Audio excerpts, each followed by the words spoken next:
Yeah, you're recording, so you can go. Sorry.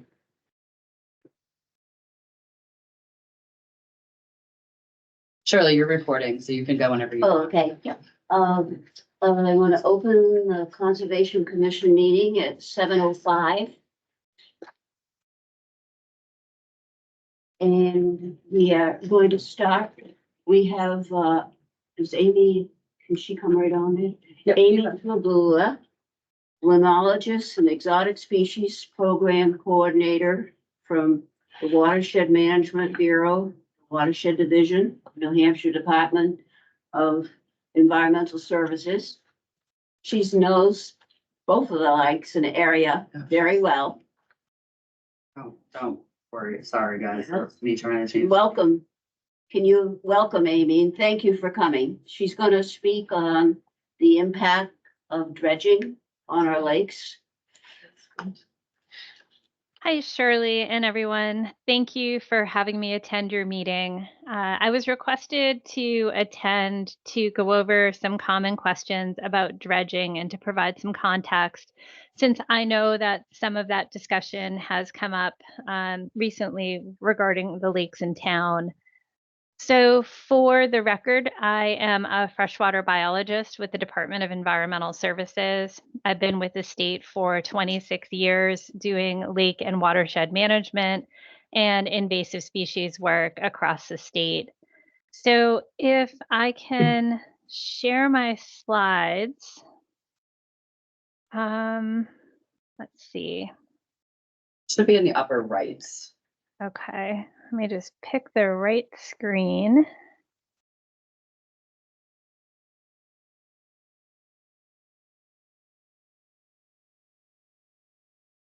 Can you guys see lakes and dredging slide? You can. Yeah. Perfect. Okay. So I have slides for about 10 or 15 minutes, and then I'm just happy to answer questions that may come up. So the topics that I wanted to cover include causes of sediment buildup in lakes that make dredging possibly necessary. I'll talk about lake dredging methods and impacts, and then I'll talk about some stormwater management options because a lot of times issues can be prevented by doing wise stormwater management options on land before an issue even starts to build up in a lake. So, let's see. Okay, so our lakes are the low point in the landscape. So if you ever look around when you're on the water at the high points around the lake, those high points or mountains or hills delineate the watershed for that lake or pond. And everything in that watershed near to the lake or far from the lake is going to drain into the lake. And that's water, that's soil, that's nutrients, that's anything that builds up in the watershed. And as we all know, we've been having some pretty high intensity rain events in the last several years that have led to a lot more damage in the watershed that results in erosion and sedimentation in our lakes. But lakes are naturally that low point in the landscape. Everything is eventually going to end up there. And that's not a bad thing, it's just a reality, unfortunately. And over time, our lakes do tend to fill in. It's a very natural process. It's called eutrophication, which deals both with nutrients, but also the shallowing of lakes over time. And typically, this should happen in thousands of years, more than thousands of years. It definitely shouldn't happen in a human lifetime. And if we start to see our lakes filling in, that means that we as shoreline residents or watershed stewards are not doing a good job at trying to hold that sediment back. So we can certainly accelerate the process of lake sedimentation by activities that we as humans do through our land use practices.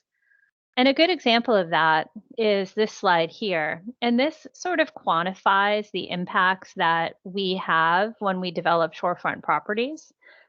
Development is going to happen. We're not in denial of that. But how we develop and what we do near shore is certainly going to have an impact on lakes. So if you take a look at this diagram here, and this is comparing it to a natural undeveloped landscape, which of course isn't a reality in this day and age, but how we develop that shorefront parcel with lawn and a home which provides impervious surface and a paved driveway, uh, developing a parcel like this can increase runoff 5 times over the natural runoff amount that we could typically expect to see in an undeveloped or an otherwise developed parcel. The nutrients are increased by 7, and then sediment to the lake increases 18 times. So, managing properties and how we do it can have significant impacts on lakes, both lake health and what gets into our lakes. And humans are definitely the culprits. Luckily, New Hampshire is still one of the most forested states. We're about 86% forested, maybe slightly less now, but it is changing quickly. And we do have a lot of development going on in all of our watersheds across the state. And that land use change is leading to impacts. And a lot of those impacts relate to stormwater, as we have, like I said, everything runs off the landscape and into the lakes.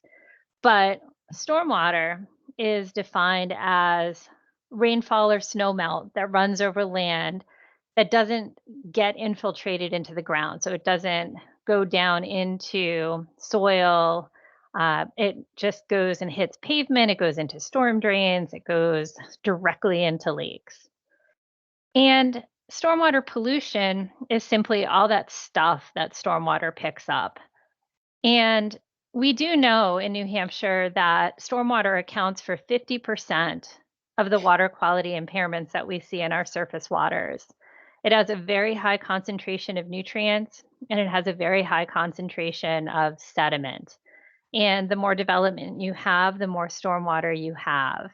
So there are a lot of sources of these. The diagram on the bottom left gives you a lot of different examples of where this comes from.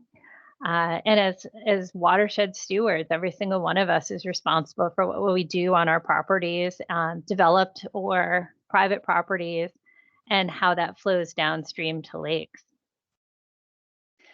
And some of the water quality impacts that we see from stormwater impacts include increases in sediment, nutrients getting into our lakes, bacteria. This could come from things like pet waste that aren't managed appropriately, and the E. coli washes downstream into our waters. Increases in metals, certainly increases in chlorides or salts from road salting activities, toxic contaminants, trash and debris that gets picked up across the landscape. And then stormwater also increases temperature of lakes, maybe not necessarily during the winter months, but certainly during the summer when that water moves over hot pavement in the hot landscape and into lakes. And every basin responds a little differently. If you happen to live on a lake or a portion of a lake that has a very steep-sided shoreline, you may not notice the lake filling in as obviously as you do if you live on a shoreline that's more gradually sloping. Sediments will drift a little bit deeper and fall deeper in those steep-sided basins. But if you have a shallow shelf on a lake, you may see sediment deltas forming much more obviously in the near shore zone. So that's sort of the process of what we see for erosion occurring in the landscape and why. A little bit about dredging in lakes. It's not something that we see often in New Hampshire. Like I said, I've been around for 26 years and I can probably count on one hand the number of dredges that I've actually seen implemented in the state. There are a few different ways to do dredging. On the left-hand side, you see suction dredging. This is a very small operation. Most times when suction dredging occurs, it's by a large barge that has big pumps and big hoses on it. This is a smaller scale that you can see here, where they're sucking sediment up and then kind of pushing it towards shore. Really big scale dredges use clamshell cranes. You may see these in more coastal environments where they need to remove a lot of material quickly for navigation lanes for some of our bigger ships that come into port. And then nearshore dredges or small scale dredges can be done by excavator, where you put an excavator on the bank and then it reaches in and it scoops out material that's built up in the shallows. Certainly not something that's applicable to deep water. The suction dredging and the clamshell cranes can work in deeper water systems. So those are some of the typical dredge methods that are out there and the equipment that does the work. Some of the impacts that we see from dredging, we tend to see more increased bank erosion and slumping. That's due to two things. One is the workers in the area putting equipment on the shore that can compress the bank down into the lake. But also, if lake bed material is removed, it destabilizes the bank and it makes the bank collapse more into the lake because there's not much in there holding up the bank anymore when material is removed. Dredging also changes aquatic plant beds. It removes them when the dredged material is removed. And a lot of times, shorefront property owners may view that favorably, but aquatic plant beds are really important for providing stabilizing root systems to the lake bottom so that wind and boat waves don't stir up the bottom as much near shore. And they also provide a lot of habitat for aquatic life. Dredging also impacts aquatic insects that lay eggs in the shallows or that live in the shallows, as well as fish spawning habitat, where we do have a lot of near shore fish spawning beds, especially in the spring. Dredging also releases nutrients and pollutants from the sediments. Anytime you have anything that's actively stirring up the sediments, nutrients are going to be released from the sediment particles and mixed up into the water column. And metals that are tied in with those sediments can also be stirred up. Turbidity is generated, and turbidity also contains a lot of nutrients. Those are all the fine sediment particles that are up in the water column. If you ever looked at a sand grain or a sediment grain under the microscope, it has a lot of sides to it, and all those sides have nutrients that are attached to it. So those could be released into the water column. And one of the things that I see in all areas that have been dredged are that aquatic invasive species quickly colonize those dredged areas.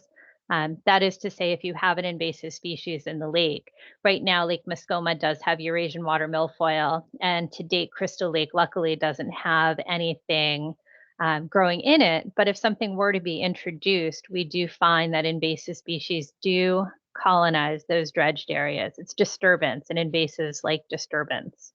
So those are some of the impacts that we see from dredging. Dredge projects in New Hampshire always require a permit from the Wetlands Bureau at DES. In fact, even some things as small scale as raking the lake bottom, if it disturbs root systems and pulls up root systems, that technically requires a dredge permit or a wetlands permit. Maybe not necessarily a dredge, but raking may require a Wetlands Bureau permit. A lot of people do it, but technically they could be in violation of wetlands rules even for something as minor as that, unless the lake is drawn down and they're not disturbing the roots. Like I said at the outset, dredging is fairly uncommon. It's a very large impact project, even if it's a small square foot impact, and Wetlands views it often as a major impact project. And it's expensive. Not only do you have to pay for all of the steps in the process, but there are fees associated with the amount of material that is removed in a dredge. And if a dredge is permitted, they do often require that sediment testing is done so that when those sediments are ultimately deposited into a landfill or land applied, the recipient of those sediments knows what's in them. A lot of times, like I said, materials accumulate in lakes, and I've seen many cases where sediments have been contaminated with metals or arsenic or other things that landfills don't necessarily want, and land applying those materials is less desirable.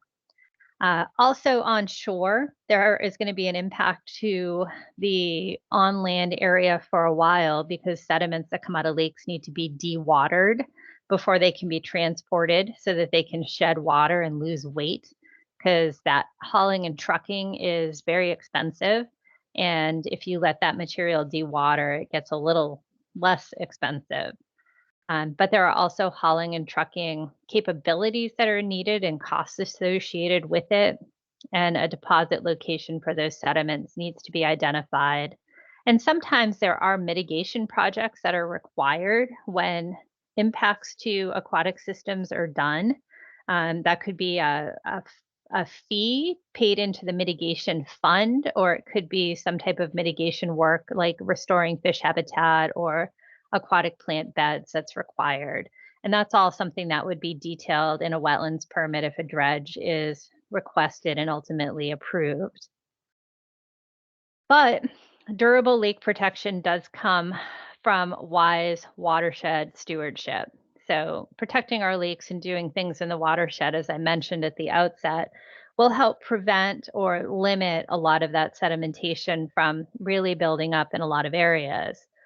So dredging is considered a reactive management action, and it's not really ideal or sustainable. If you dredge, it's only going to fill in again if you don't have proper watershed management.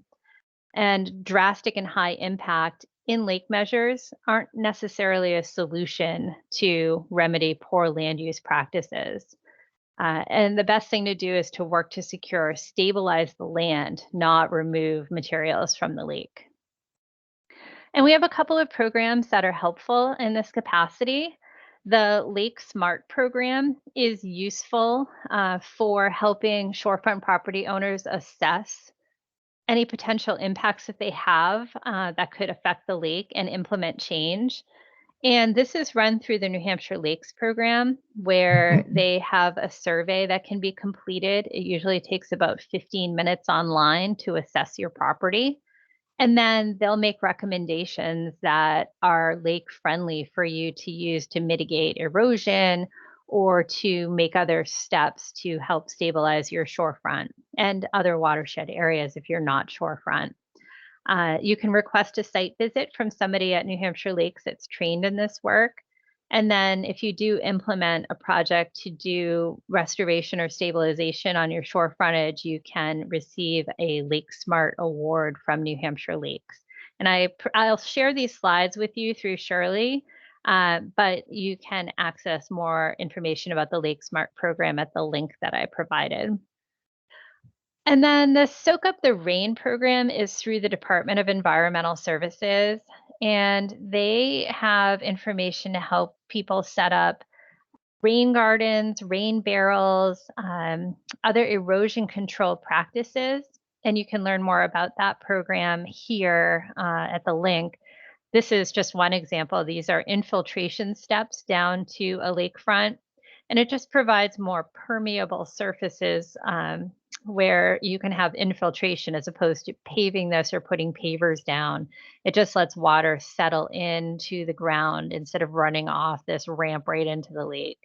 So those are just some watershed things that you can do to help stabilize and slow down that erosion so that you don't have a constant buildup of material in the lake. So that is it for my slides and the overview. I'm happy to answer any questions that you may have about the material that I shared.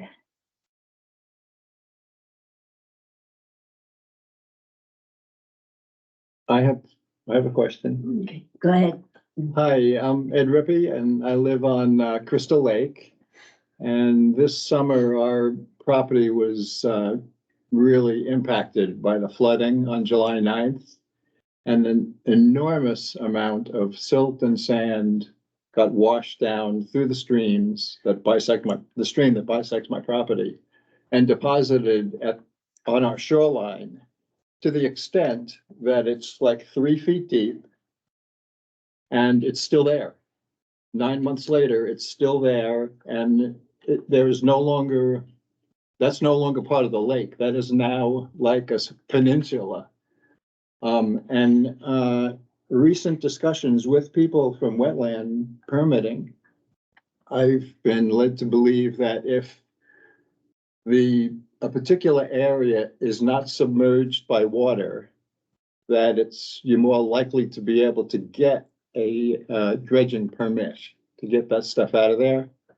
Because essentially, there is a patch of cattails that probably a third of it is now covered by the sand and silt. And I mean, we used to have spring peepers and green frogs and all sorts of critters in there. And I'm afraid that a lot of them got washed out or covered up or, killed by this stuff. So I know it's probably an expensive process, but wouldn't it make sense to get that out of there? So my first recommendation is that it sounds like you have a situation that could happen again. So before I would do anything on the downstream end of that stream that flows in by removing sediment and material, I would first work with someone to evaluate the stream and stabilize the stream so that you have less of a buildup of material over time. Because if you do some type of removal with wetlands approval, then you could only end up in the same situation again. So my recommendation from some of the Lake Smart and Soak Up the Rain initiatives and others would be work first upstream to downstream and solve the problem and then deal with the consequences of what happened before. Otherwise, you are not going to rectify the issue. So what you have now is not harmful at the immediate moment, but I would say the smart move and the long-term move is to start upstream, solve that issue, and then go from there. That's a much more expensive and time-consuming process to do. I've talked to people about different solutions for this because I hate seeing our lake getting contaminated. It's just really sad. And I can see things that we can do, but they're going to be costly. They're going to take time. They're going to take approval by certain, bodies. I actually have restored my own stream. The section that bisects our property is about 150 feet long. And we got a wetlands permit to restore it because it was getting eroded through time.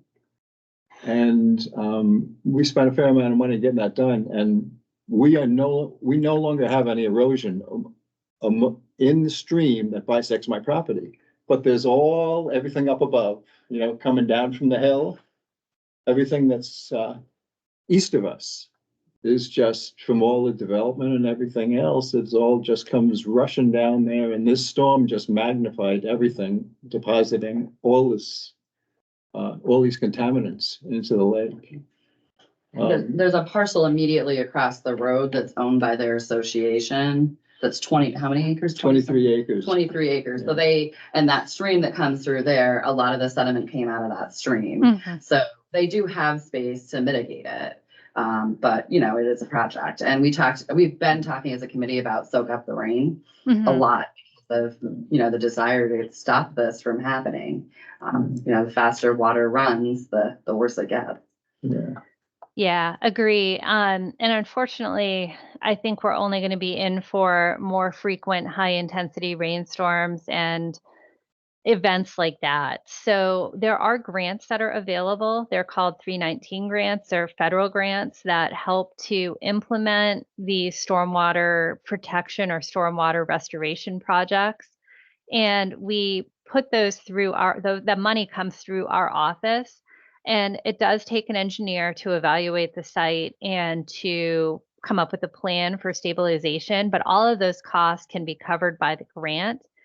There is a match required. That match can be hard or soft match. So soft match could be volunteer hours, or it could be public works time or trucks or something to move material. So it doesn't necessarily have to be hard match. But the Section 319 grants are available annually and can be allocated towards things like this. While you talk about expense, I mean, the damage caused by these storms, wherever it is, if it's your parcel or someone else's parcel, will add up over time, and the annual maintenance will exceed the cost eventually for fixing the problem from the beginning. So I would encourage you to work with our surface water program at DES for a 319 grant as a conservation commission, or as a town of Enfield to pursue something like this to try to stabilize. Because Crystal Lake is a good water quality system, and nutrients and sediment coming in could impair the system. So it makes sense to try to, for the good of the lake, not only the parcels or private property, but the good of the lake, to try to restore this. So I can share the contact information of the person who runs that program so that you can find out some more information. That would be wonderful. That'd Can it wonderful. be done on private property where there's no town technically there's no town access? Well, it sounds like that parcel of land is that public or private- Lake Association? No, it's completely private. So there are ways around it. There are different pots of money that can be used to address some of that. So yeah, I would encourage you to talk to the programs that handle that money and the different grants that are available to do that type of work. The 11 of us own this 23-acre plot of land, and we are all very willing to use that rectangle, that 23-acre rectangle, for any kind of diversion or holding pond or whatever could be done. Okay. Because it affects every one of us on the road. Yeah. It's not just me, it's all 18 families on that section of the road. So. Yeah, and the whole lake. And the whole lake. Yeah, that's right. I mean, that's the bottom line. All this stuff is impacting our lake. But the land Okay. above it is the private land, right? Above where you guys are. And that's all owned by what, one or two people or something? There are some private patches there, yes. And that's where the biggest problem is, right? Well, from the development, yeah. Yeah. Well, where the water came through to your property, that was that 20-acre parcel. That's privately. Well, the sides And of it's that. the one that got immediately adjacent that it came across from, where they have access to mitigate, is owned by their group. So uphill, way uphill, there's other private property owners. But you guys would have control as a group to Yeah. do something. You Yeah. just have to all get together. Yeah. And like she said, with maybe the I'm help of just a flipping grant. through Okay. this grant. That's a great idea. Yeah, Yeah, and this we'd be grant- willing, the people there would be willing to do the labor too, the hard labor. I would. It sounds like it. You know, you're talking like everyone's on the same boat in your neighborhood. Yeah. That's great to know. Okay. But it didn't happen anywhere else in the neighborhood, did it? And Two other places had problems. The very end, people at 92, the Sidleys, their driveway washed out and it washed out. was it a paved driveway? No, it was a hard pack. It just totally gouged it out. Washed that out, and it also disrupted their steps going into the house. They had to have those rebuilt. And then another fellow had his, I didn't ever hear about that. they just kind of took care of it and didn't make a lot of noise. Mhm. And then another fellow had his basement flooded. So there's 3 houses out of 17 that were affected quite a bit. I think what Amy says about take where you need to do is prevent it. Yeah. Oh, yeah. Yeah, Oh, yeah. the dredging, to me, is one of the worst things you could do for the lake. Well, As you can see, in 26 years, Amy's only seen it done maybe 5 times. right. And I think that's a personal thing you'd like done, but it could do much more damage to the lake than not doing it. I can't believe leaving that stuff there is helping the lake. It'll do, if you were listening, it would do a lot more I to was take it listening. out. I was I definitely. think it makes sense to start uphill. Ed, Yeah. is that 23 acres suitable for a sedimentation basin? You mean as far as this type of soil and stuff? Well, yes, I mean, Yeah. if you can divert the water into that as a sedimentation basin and then eventually pump the clear water out of it, you could allow the sediment to build up in that basin, which would be easier to dredge and eventually clean out without damaging the lake or creating increased turbidity. Like at the end of the road. Yeah, it basically, you can pond it, and then have it as Yeah, it rises, yeah. the sediment drops. Yeah, It's just awkward to get at. Yeah. There's all the trees and, down. well, if you look at the soak up the rain calculator, remember I ran it for you guys? You can put in your area and how much water, and it will do a calculation. So I think you needed a couple acres of mitigation, but you could have it, if you look at the topo and all of your streams, you have so many spots you could mitigate it. You could probably break it into multiple, and slowing down the water is the big thing, right? We have the same problem in our property. Yeah. So we slow down our water because we don't want it going into the Gulf Brook and into Spectacle Pond, because it's the same problem. So we slow it down by catching it, it rises, right? And then the sediment drops out and it goes, I mean, it takes rocks and it takes time to work. Yeah.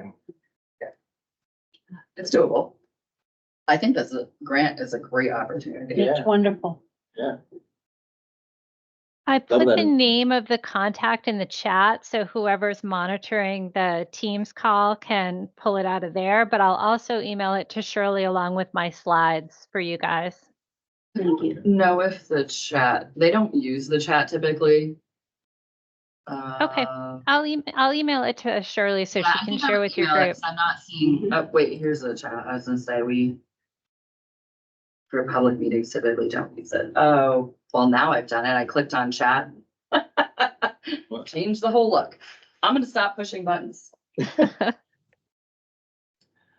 I have a question. I have a similar situation with a stream that runs, beside my house, but I am a single owner of a property. We're a community, and I'm the one who is bearing the brunt of it. What we've got is about a half a mile of drainage ditches that feed into this one stream, but it is off a state highway onto private land. Mhm. What can I do about it? So I think that I would recommend you pursue the same avenue. I mean, streams have long corridors that they follow, and I think that at some point along that stream, some mitigation can be done to try to mitigate flow issues. And depending on that would be grants that come in for contractors to do work. A same situation, same type of grant. Without having seen the sites, I can't speak specifically to it, but I can direct you to the program. It's called the Watershed Assistance Program at DES. And this is what they do. They assess these projects and determine which ones are eligible and make recommendations for fixing circumstances like this. Their whole effort is putting together stormwater guidance, stormwater manuals, and some restoration activities and providing grants for this type of work. So my best recommendation for specific problems like this is to talk with them and see what options are available. But I've seen this type of work done around the state, so lots of projects are eligible. So Amy, just so I'm clear, my name's Kate. I'm on the select board as well. When we don't control some of these main roads, the state does, and they often divert water off onto property owners instead of Yes. ponding it. How do we get the state to stop causing a portion of the problem? So a lot of the work that the Watershed Assistance section does is bring in other partners from state agencies to help mitigate stormwater. They also bring in experts from UNH that deal with stormwater management, and there's a whole partnership between DOT and DES and UNH Stormwater Center and others to try to work together to implement these changes. So there are connections, and DOT has been involved in a lot of the sites if it is their issue that's causing the problem. There are also town roads too that can be involved, and we often engage with towns as well. This one is at the Shaker Wildlife Management Unit. A lot of water comes off the Shaker Mountains down Okay. like that side. And when it hits Route 4A, which is a state road, you know, the inclination people are to route it straight through. I think in the 70s, somebody did some, you know, when the state sends water onto properties, people in the 70s used to, you know, they made themselves a little ditch and then it washes through, right? I mean, and back then we weren't as careful. So Mhm. some of it is getting the state to stop sending quite so much through and pond it. And some of it is teaching folks not to dig themselves their own hole. Yeah, that's what we're trying Right. to do, trying to slow it down. Yeah, and right now, I mean, it's such a pitch that when it does have these heavy rains, there's all kinds of erosion and transport of sediment coming down that stream. And, but every time, everyone I talk to says, nope, can't talk to me because it's a state road. No, can't talk to me because it's a Mhm. private road. And This is why building partnerships is important, and the watershed assistance section does that because, like I said, all of these streams originate somewhere, and it's beyond your property and it's beyond your neighbor's property. There's a whole watershed or sub-watershed that this stream flows through. So there are many people involved. So you've got to start from the headwater of that stream, find out all the places where that stream is causing issues, and mitigate along the way. The watershed assistance section also prepares stormwater manuals that have information on check dams, riprap, fabrics for stabilizing river bottoms. And the scale is large to small. So, I mean, there are recommendations for property owners on how to properly install things, the when and where of what to use, as well as what permits are needed. And then there are grants that come into play for these much bigger projects to help implement big changes like culvert replacement, road stabilization, and things like that. So everything is scalable, but you have to follow the right path and make sure you start at the source of the problem and not at the downstream end of the problem, because you are not going to mitigate anything if you still have all that volume upstream that's causing issues. So I strongly encourage you to partner with other homeowners and with the town of Enfield and try to work more closely with watershed assistance to try to find solutions to these streams on both lakes. okay, thank you. That's encouraging. Thank you. Are there any more questions for Amy?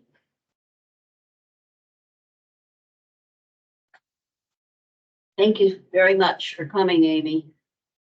Of course, I'll follow up with an email, Shirley, with the slides and with contact information for the watershed assistance section.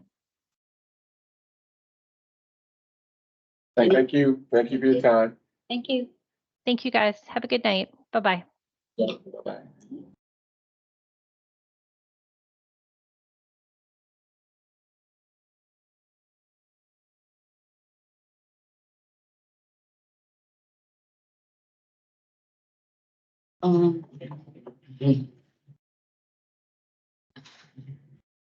I see that Jean is online tonight here. I thought she was coming in person. Are you unmuted, I'm here, Jean? yes. Yes, I just Please. unmuted myself, yes. we want to welcome you. I'm sorry you couldn't be here in person, but we are very happy to have you join the Conservation Commission. Thank you. Thank you very much. Happy to be here. Surely because you have one person online as a voting member, in order to include them, you have to do a roll call. It's a state rule. Oh, that's right, for Yeah, attendance. sorry. Okay, so we can start with you, Jean. We need to do a roll call because we have someone online for attendance. So you just All have to right, say I'll your start. Jean Balgrosky Hinshaw, or Jean Hinshaw, but sometimes I come up as Balgrosky. Don't want to confuse things, but Thank you. Jay Wellens, Lee Davis, Shirley Green. Ed Rippey, Carol Wyman, Kate Plumley Stewart.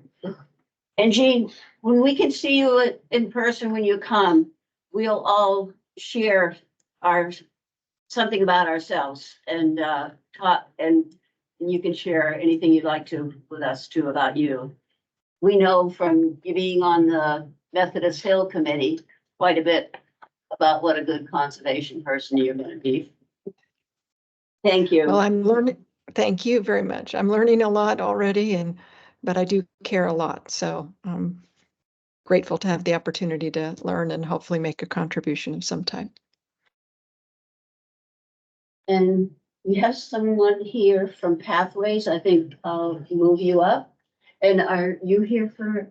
I'm on the Lake Association board. Oh, okay. My specific focus is water quality. Mhm. Thank you. My name is Mark Minicki. Mark, what? Mark Minicki. Do we get that for the recording? Hang on. Mind if I sit at the table? No. Yeah, let me Before we go on to our regular business, we'll have our guests speak.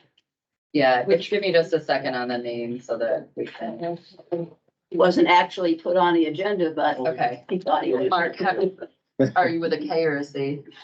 Okay. Okay, and can you spell your last name for me? MANIK. And you're which lake association? That's cool. I'm sorry, Rob Taylor. Thank you. I'm just gonna give it to they're gonna do their minutes from the recording, but it's a lot easier to do it Sure. with. Did you get this person's name? I'm sorry. Oh, yeah. Ready to go? Yeah. I'm Scott Williams from Pathways Consulting. I'm representing Richard and Marjorie Rogowski, who live at 20 Nancy's Way off of 4A. The project involves stabilizing the bank. There was a bank failure that happened. I don't believe it was the same storm that you were talking about, Ed, but it was, well, I think the bank started to go sometime around early 2023, and then it continued to get much worse during the same storm event that damaged your property. So in the spring, we began the process of trying to get it approved through an emergency authorization with DES. And they would have allowed us to potentially stabilize the bank in its current position after it had already washed out and, basically subsided landward. But they would not let us fill it back into the point, in which it previously existed. So at that point, we, didn't want to do something that was just a temporary fix, which we believe stabilizing it in the, in that current position would have been. So we are interested in filling in the cavity that is formed there. What was left after the storm event, and it's continued to get worse too, it's by no means stable, left a cavity that was about 125 feet along the stream bed on the north side, on the edge of this property. The bank at that location is about 20 feet high, and the toe of the bank had subsided as much as 25 feet back from the main low water stream channel in that area. This stream comes off of the hillside on the west side of 4A, and then comes across a culvert across under 4A. And then there's a large ravine, and it's a small stream, but it's a pretty deep ravine all the way from 4A. And the channel bottom itself is, during drier periods, it doesn't see any water. There's always a trickle of water. It is a perennial stream. But it's, it does mainly carries, event flows. So the impacts that we're looking for approval for are around 7,500 square feet for the whole bank area. And what we're proposing to do is to basically reestablish the toe of the slope where it was before, match it up with the upstream and the downstream bank to create a smooth transition, place stone up to a couple feet above the ordinary high water line. So in other words, every time you get a 1 to 2 year storm event, that stone would still be just, basically at the level that water would be expected to come up. And then basically regrade the bank above that and fill in the cavity that's there now. And since it's not really, the stream flows don't come up that high, there's no reason to do anything overly complicated above the stone, because the idea is you deal with the scouring that caused the original bank to fail. That should stabilize things, and then you can just grade the bank above it, revegetate it, and plant it with some vegetation that'll hopefully establish some deep roots and hold the bank in place for the, on a permanent basis. So aside from that, that's what we're proposing. The only real temporary impacts in the stream, we're going to do what we can to basically contain all the work. We'll put a small sandbag cofferdam in the stream, right along the edge. But if you can envision the original stream flow, we're barely gonna be even touching that, because right now it comes in like this and then the bank comes back like that. So where we have to put the cofferdam is gonna be basically where the toe of the stream was before. Mhm. And then we'll build that up with stone for a few feet and then grade the slope up, match it on each side, and, you know, basically try to restore it as close as possible to where the original bank was. We do have a planting plan that shows dogwoods, the non-invasive type of honeysuckle, which there's actually a lot of honeysuckle, native New Hampshire plants, not invasive, and viburnums, and also put some seeding on the bank to restore it as close as possible to what was there before.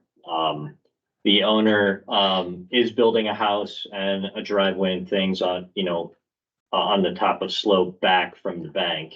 But this is close enough to be a real concern for the house foundation as well as the driveway. So that's the reason that we're here, and certainly if you guys have any questions, I'd be happy to answer them. And So Got it.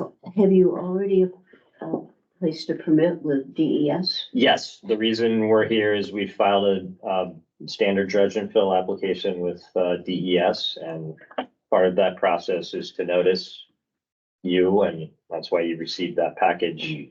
Just to That's know, basically what the package is the DES wetland application and all the materials that are required to do that. so your purpose of being is just to notify us of what the work that you're doing. Yes, and part of the DES process is to give the Conservation Commission in the municipality that it takes place an opportunity to comment on it. So this is a standard dredge and fill, so it's a 50-day review period, and within that 50 days, Conservation Commission has a right to comment on that. And, you know, if you are interested in providing comments to DES, that would certainly be encouraged. You know, if you want to just make a vote of support for the project, or, you know, if you have any concerns, all of that sort of thing can be sent to DES, but that's up to you. You know, and I just thought it would be a good opportunity to tell you about the project and, I'm familiar you with think. the stream and the location of the property, and I think it's a really good thing that they're doing something to stabilize that hill. unfortunately, there was a lot of things about the last topic you guys just saw the presentation on. There's basically a delta where this stream comes into the Mascoma Lake. Part of which I have to guess is some of the material that came off of this bank. When you lose that large a cavity, that material has to go somewhere. And I think it's sitting right at the, you know, edge of where the stream comes into the lake. It's great So, that you're doing something to prevent that happening. yeah, and it's certainly by no means these property owners, you know, they were building a house. They didn't expect this to come up. Fortunately, they hadn't completed all the work. So they were able to save some of the material that they had on site. And it's stockpiled in the driveway, so they're gonna reuse that material. So was that on the close to portion. damaged materials too? Well, you could see on one of the plans where it shows the house. I mean, it's maybe 10 or 15 feet from the top of bank back. So if that were to keep going, you know, right now it's a bare sand bank. Some of the trees fell off of the bank and kind of clogged up you know, the stream right on the downstream end.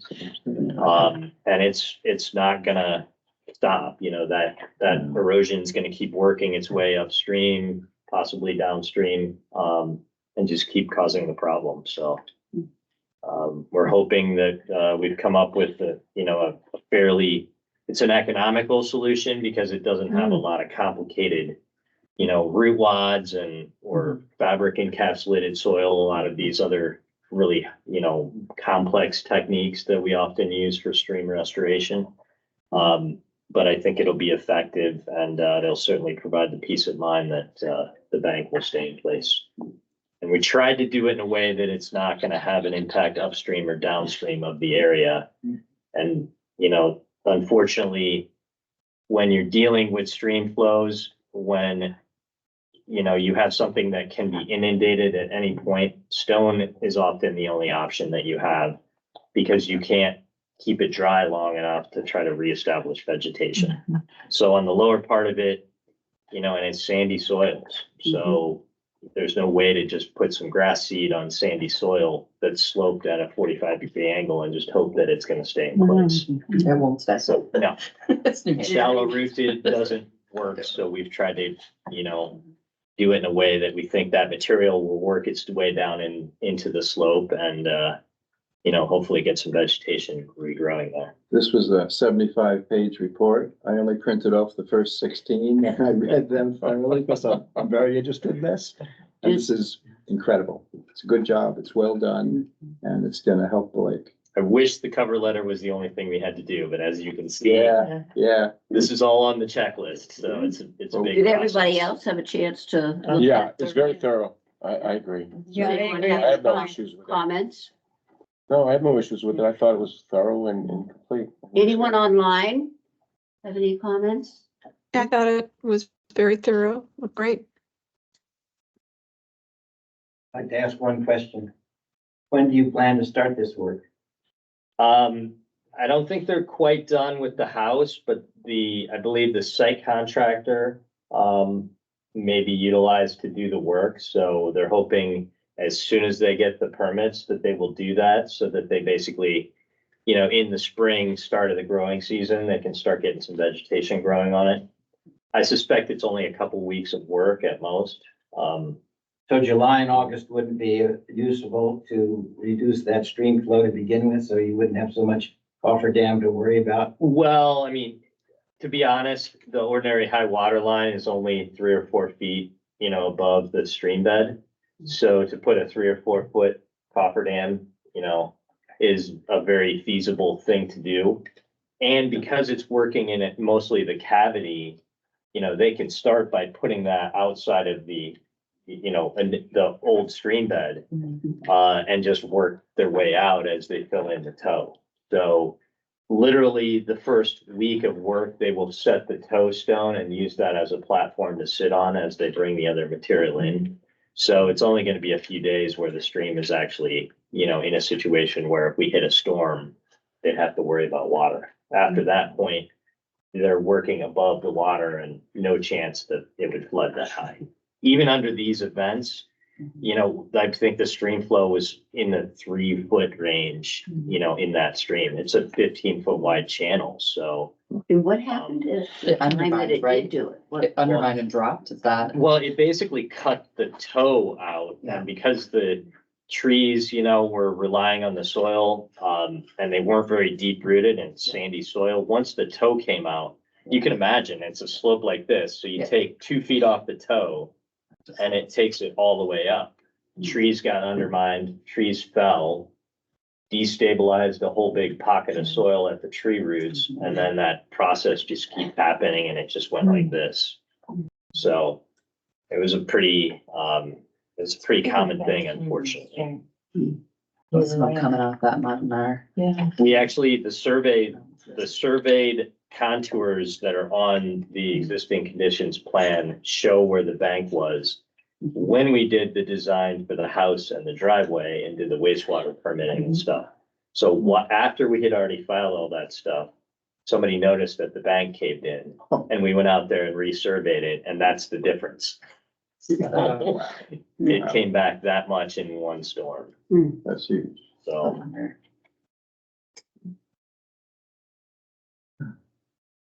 So, does, people want to make any comment on the project? No, I think it, All good. It's good. I Good. think it should go forward as it I is. think we're supporting. Going through what we've been going through with erosion and everything. Yeah, I support it 100%. Yeah, me too.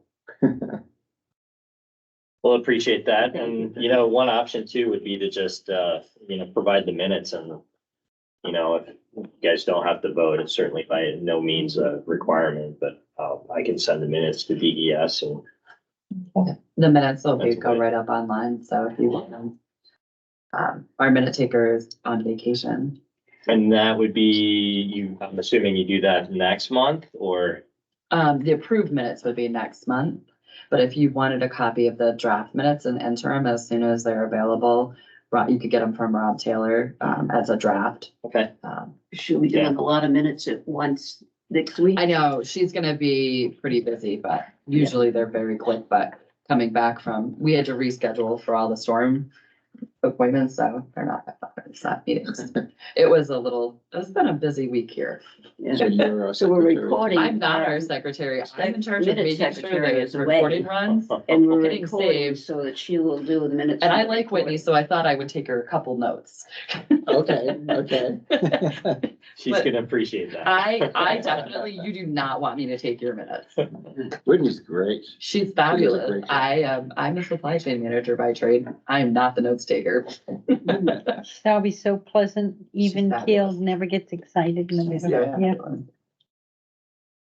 She So we- deserved a vacation. we don't need to vote on this. We just all agree. Yeah. Is that how Yeah. this works? So you have our support. Appreciate it. Thank you Thank so you. much. Yeah, 100%. Thank you for letting me have. Good luck. Well, Yep, take care.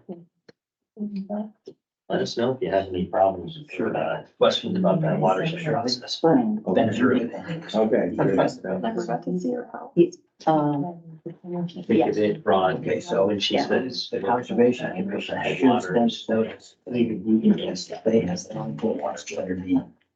We have no intentions to intervene, okay. There's a huge process. You can shorten that. Looking at it, I'll send you a note to that. what might cost you $50,000 in work. I'd like to see a picture of it after it's done.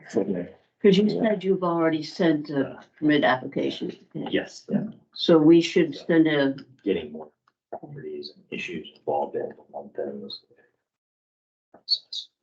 Economies of scale. Yeah. okay, so, we should go on to approve the minutes. Fix it. March Good opportunity. These were long minutes. Nice to I see you. think. Take care. Nice to meet you all. Thank Take care. you.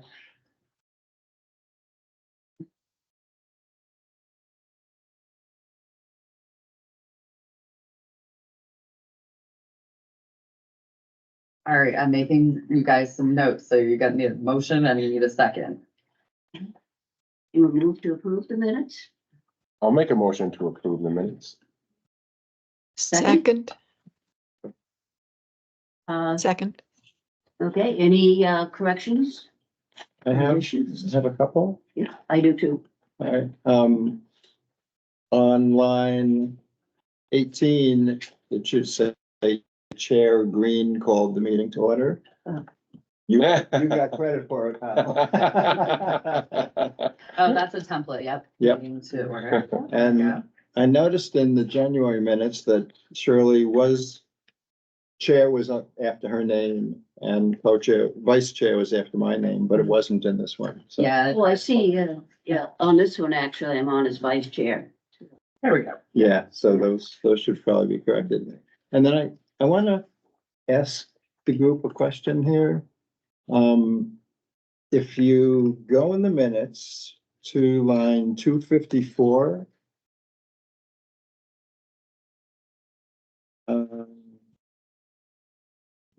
We were having a discussion, Jerry shared some important information about dwellings being upgraded to year-round dwellings and having a significant impact on older septic systems. At that point, I asked the question if things had changed in the last 20 years when we purchased our house, because we had to have our septic system approved before we can even finance the house. Yeah. And then you said, yeah, but cash transfer of properties, Yeah, there's no you don't requirement. need that. Do we need my statement in there to make it flow better, or is it just added verbiage that we don't need? I mean, one way or another, don't really mind. If you wanna say what you want it to say that reflects what you said, Yeah. like Whitney can. Yeah, Right. you're gonna send it to Whitney. Okay, I did, actually, I Oh, did. did you? Okay, so you already sent it. Okay, and I have a procedural question on this. I did send her these things shortly after the minutes were posted. Yep. And thinking that maybe she could correct them before, No, you can't? No, they go up as a draft and then, but that way she has it. It's a really great thing to send it. That way, Yeah, if everyone agrees, she's already got it and it's Yeah. easy to incorporate. So Okay. we don't, and we have the same thing with select board. People ask, like, can it be changed? It's like, no, once the draft minutes are, you do the initial publication. Yeah. They go forward to the public, right? So you don't have like 50 people trying to change the minutes. And you're like, which version am I on? Yeah. But yeah, that's a good question. Okay, so I will make sure she still has it. If not, I can resend it to her. Okay, and I'm making you some notes to send to her, which I'm sure she'll put them all together for you. But as I always say, she does an awesome job. She does. Me. Are you all doesn't accept set, paper Ed? copies. Yeah, I'm all Yeah, set. okay. Okay, on 289. That should come under other business. Never been on the agenda. 289. 289. Lake dredging, you mean? Other business? Yeah, should say other business because it's never been, it wasn't on the agenda. So it's not old business, it's other business. Okay.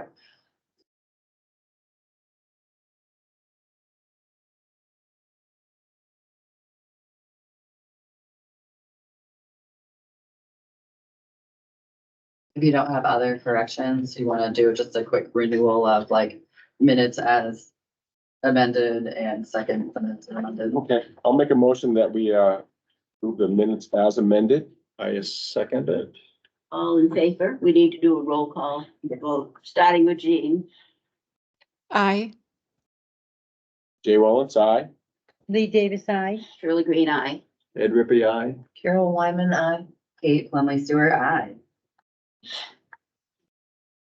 And I just want to check with thank you for coming. You're welcome. To see if you have any public comments you want to make. No. Actually, I invited him to speak to us, but I didn't realize. Had another meeting. Yeah, I was gonna have him come in the beginning of May. But since he's here now, can we spend a few minutes? Oh, is this a person that was? With the water quality issues on Lake Muskoma, on Muskoma Lake.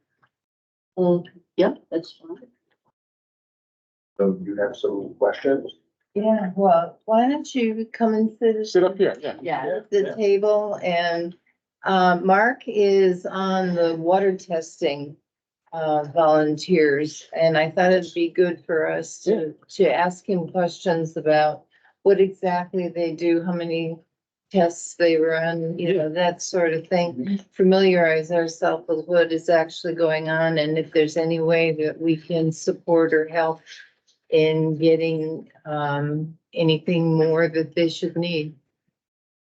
Okay, well, you're probably alluding to the VLAB program. That stands for Volunteer Lake Assessment Program. And 3 times a year, we go out on a pontoon boat and we sample the water at many depths. Take temperature readings, oxygen saturation readings, and also samples that go to the state and they're tested for chemical contamination and so forth. And Bacterial that's 3 contamination. times a year? 3 times a year, yeah, June, July, and August. Sometimes we do it in September, it depends on the year. Do you do the same location every time? Same location every time, and what's called the deep spot, is the deepest spot on the lake. It's on the Enfield side of the bridge, about a third of the way towards the southern end, How deep is it? 72 feet. And do you also test the incoming streams? Yes, we sample all the tributaries as well. I shouldn't say all, the big ones, Knox River, Mascoma River. There are 5 sites that we sample, Okay, and also the outflow is the dam. yeah, I don't know if mine is one of them, but, you know, it's, over between Meadow and Glen Road. I believe they do sample that, Okay, if there's water in it. and what about in The front? one at Shaker Village is sampled, by the museum. The one by my house, I live in Lebanon, actually, I don't live in Enfield. The one at my house, which is up by Baited Hook, they sample sometimes. But they also sample, as I said, the outflow of the lake at the dam. So if there's something suspicious there, it would trigger looking farther uphill. But Can did you you- say they sampled the Knox River? Yes, Or what did they test the water for? bacteria, You know what kind? cyano. But not enterococcus. No. Thank you.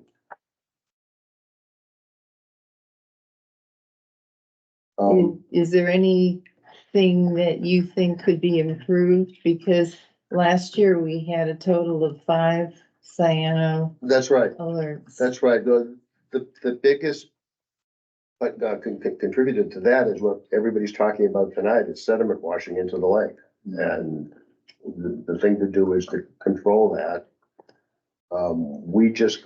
The association just got a $100,000 grant Mhm. to study the watershed, evaluate the watershed, and come up with a plan, which we're in the process of starting. It's important to do that, even financially for the people on the lake, because if this is done, and then you have an outbreak, something that requires a lot of expense, the state will come in and take care of it. But if you haven't done that, you're on your own. It includes the whole Mascoma Valley watershed though too. The entire valley, yes. Right, because I'm gonna be on that committee for Crystal Lake. Mhm, So that includes Crystal Lake. yes, yes. Oh, And didn't make I that. believe Lebanon is technically the lead Yes, on they're the one who money, which applied is for the grant. fabulous, because Yeah. Right. you don't have to spend as much time in meetings for the kind of approval in Yeah. a city as you do in towns. Right. So it was very nice of Lebanon to do that and take the lead, because obviously their water, yeah. That's right, that's right. They drink the water. Mhm. It's a really great collaboration. So, yeah, that's the biggest thing, is controlling the nutrients coming in. And as you've all evidenced tonight, there's recently been a tremendous amount. We've known for years, stormwater runoff is the biggest danger to our lakes. Yeah, I see it at my own house. Been working on it a I'm long listening to time, you before we got the same thing going on. but it takes everyone around the lake doing it It does. to make a difference. But I think also, if I understand what Amy said, that the watershed goes up to the highest peak. Yeah, Mhm. and the lakes are the lowest. That is correct. So are there any consequences to people who put in new buildings but do not heed erosion prevented? You know, to prevent erosion, and they're and it goes right down. There are no consequences. There is nothing that the state or anybody can do to make them aware, except through education. But if someone would do that, I wouldn't think they would care much about education. So I just think I see stuff and I go, oh God, but there's nothing you can do. I think they can't actively put silt in though, right? Like they can't push dirt up against a stream bed. They're, No, but if they don't they build and they clear cut for view and it's all dirt and it yeah, I washes. haven't seen much of Yeah, that. it's only required, self-fencing only required in certain places. I mean, this was after it's built, it's not during the building. Yeah, no, and I think like there's some places you're gonna hit so I'll pick on myself because I'm at the top of the hill, right?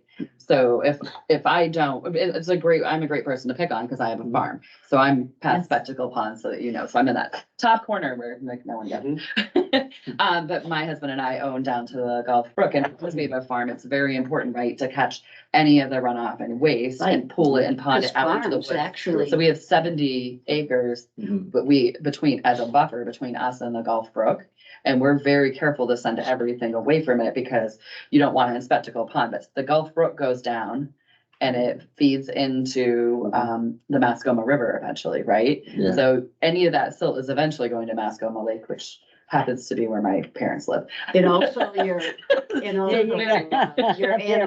droppings. Right, that's what I'm saying. It's a farm, so that's why you want to be really cognizant. Like, I wouldn't want to try to create a ditch, send it out to the town ditch, right? But some people do that. There are consequences if you catch them, but you know, and so education does help. I think AJ and I are very, very aware because we also benefit from water.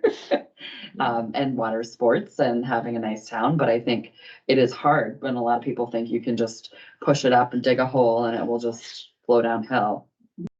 I'd like to just share, what's going on in my neighborhood. At the end of Even Chance Road, I've been there 30 years and twice it's been logged with the intent by two different people to put 18 houses up there. And both times, the builder gave up. It was approved. Yeah. And they gave up because what they found is that it's a lot of ledge, it's a steep grade, and there's a ton of water up there, a Yeah. ton of water. Oh, yeah. So I think they learned a hard lesson by just logging it, and I'm hoping the town will say, never again, just let it be. It should be just left alone, because you put a bunch of houses up there, think about the runoff on 4A from that. It would take a lot of work. They Right have into to the catch lake. it. Yeah, they'd have to catch it. It would take a lot. And there's so much ledge up there, Kate, there really is. No, It's like- so I grew up, my grandparents were, the Hoyts who owned the machine. Oh, yeah. So I grew up Yeah. climbing all over that mountain. Yeah. I remember when your house wasn't there, Yeah, right? Oh, yeah. Running in the field, Yeah. and so, that whole side of the mountain has an incredible amount of water. It does. Half of it goes to your house. Yeah. And But both, it's yeah, unbelievable, like how much water comes, and it comes right up out of the ground in Yeah. places. oh, yeah. I did all my bio observations there, because when you live across from the elementary school, Yeah. it's not a very good natural area. You know what's good right now? The logging, I gotta say it, the logging has created about 10 acres of wild blackberries. And in September, August and September, it's amazing. We're going Wow. on a field trip. You can fill up, you can pick until you're blue in the face, and you'll still not get them all. There's so many. Nice. You But get that's- bears up there eating them? Oh, yeah, there's bears up there. One of the things, Jay, the DES prohibits the construction on houses of any greater slope than 25%. Mhm. And they don't recommend it on any slope more than 15%. So if those people are logging off with the anticipation of building, they are already Yeah, in violation of the DES's regulation Yeah. regarding that slope. I don't think it's over 25. yeah, I'm not sure either. I'm not. an expert. It looks bad, but in New Hampshire, what we think looks bad is often in the 17, right? Like 7. Yeah, Somebody told me my yard was flat, and I was like, oh, I promise you, my kid goes sledding, it is not. it gets steeper as you go up. It does, yeah, no, definitely near side yeah. hill. Yeah, It is. because I've walked it hundreds of times. I took a former state rep up to take a look at it, to Yeah. talk to him about, the need for housing versus the need to protect the lake. Yeah, A long time ago, it hasn't changed. Mhm. So the second thing, next to the sediment coming down is septic tanks. How are we doing with that issue? Well, there's no enforcement, unfortunately. If we pick up coliform in the water, we would certainly go looking for a source. But as far as septic systems that aren't functioning, we have no way of knowing where they are or who's there. We can enforce it if you're able to track it, or if you pick up the coliform and they need more work. Right. Yeah, because we just had a conversation, and we're going to have the health officer come in and talk. We do enforce them if we can track them, right? Because there's no way that's okay. So is that part of your program when you? It probably will be. It'll certainly be a recommendation. I know, I don't know what the practice is here. I was under Board of Health in Massachusetts, in my town down there. And down there at the transfer of any property, and we're a town of septic systems. The septic system had to be dug up, demonstrated, they dig up the distribution box and prove that things were functioning properly. And if they weren't, it had to be fixed in order to sell the house. Yeah, New what a Hampshire. good practice. I don't That's a great disagree. In New practice. Hampshire, they don't have it. That was in place in Massachusetts 25 years ago, Wow. and that should be here. I had someone who said it was selling a very nice house, and before the bank would give a loan, they had to dig this Here. system up, Yeah. yes. It's always the bank and the lender. Yeah, that and enforce put in it. put in a tele, you As long know, as it happened, that's what we it- had to do. yeah, and she had to replace it before the bank would give the people the money. Yeah. So Yeah. I bought a farmhouse that had the tank from like when they first got plumbing, and then somebody did some creative modification along the way. Yep. Which my husband and I learned because his family put the original one in, and AJ was like, oh, that's not what they said was there, right? So you have that little bit of history. We took a very small loan Mhm. because no inspections were required, none. Yep. I mean, it That's was a risk we took. Recent, Yeah. yeah, No. Yeah, well, it was like 15 years ago.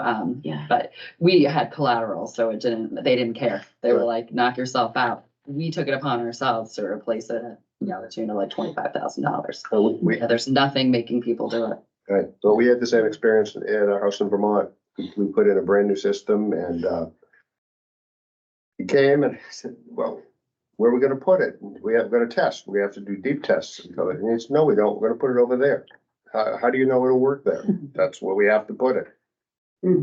And they didn't perk Well, it, they is it- didn't deep test it, they just, and it does work. It does work, but there was nothing, Mm. nobody was looking at anything. Right, and you can get a septic designer or you can get an engineer. They're not the same thing. Right. Well, it does Well, have this was, to be this was an so excavator. many feet from your I- water well, I think. If you have a well, I think it has to be Yes. so many feet from your well. 100 feet. Interestingly, you can get all sorts of exemptions on your well, I learned along the way, not for me, but I was just shocked. I was looking for somebody else's property.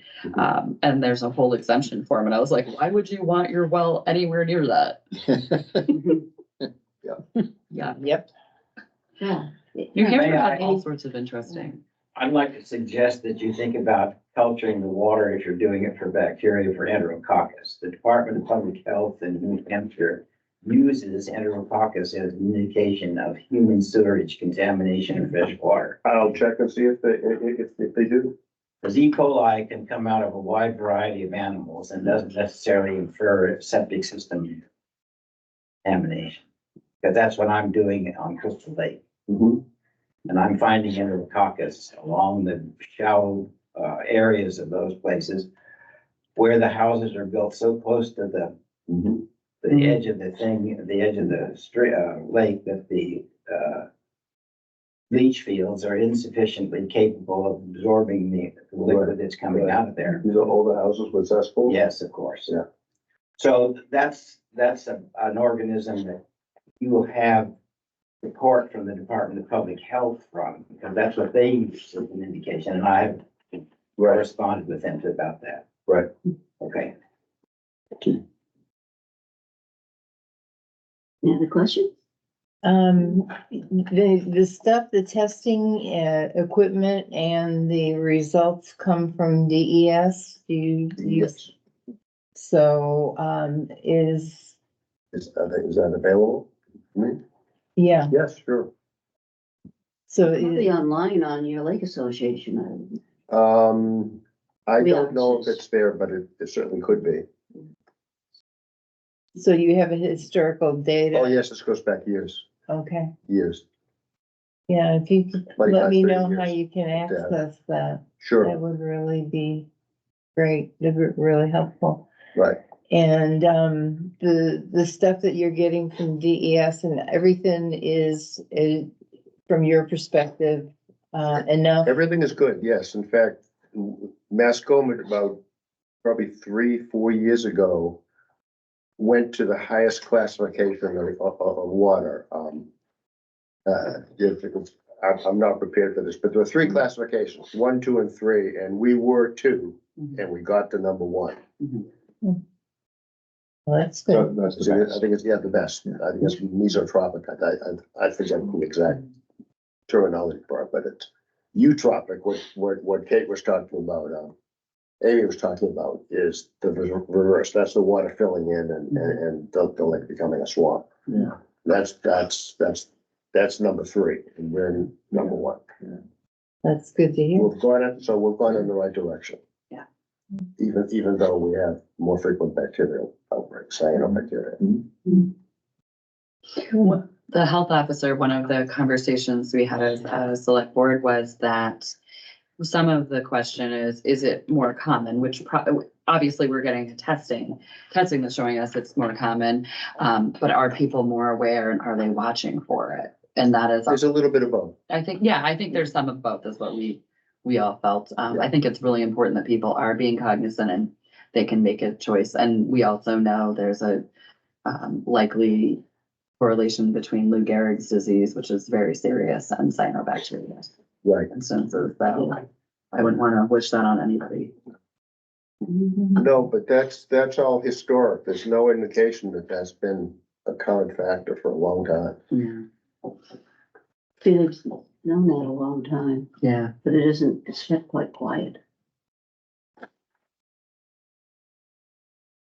Well, I think it's, so we probably should move on. We got plenty. Yeah, Thank you, Mark. Oh, you're welcome. Thank you. thank You're you. welcome.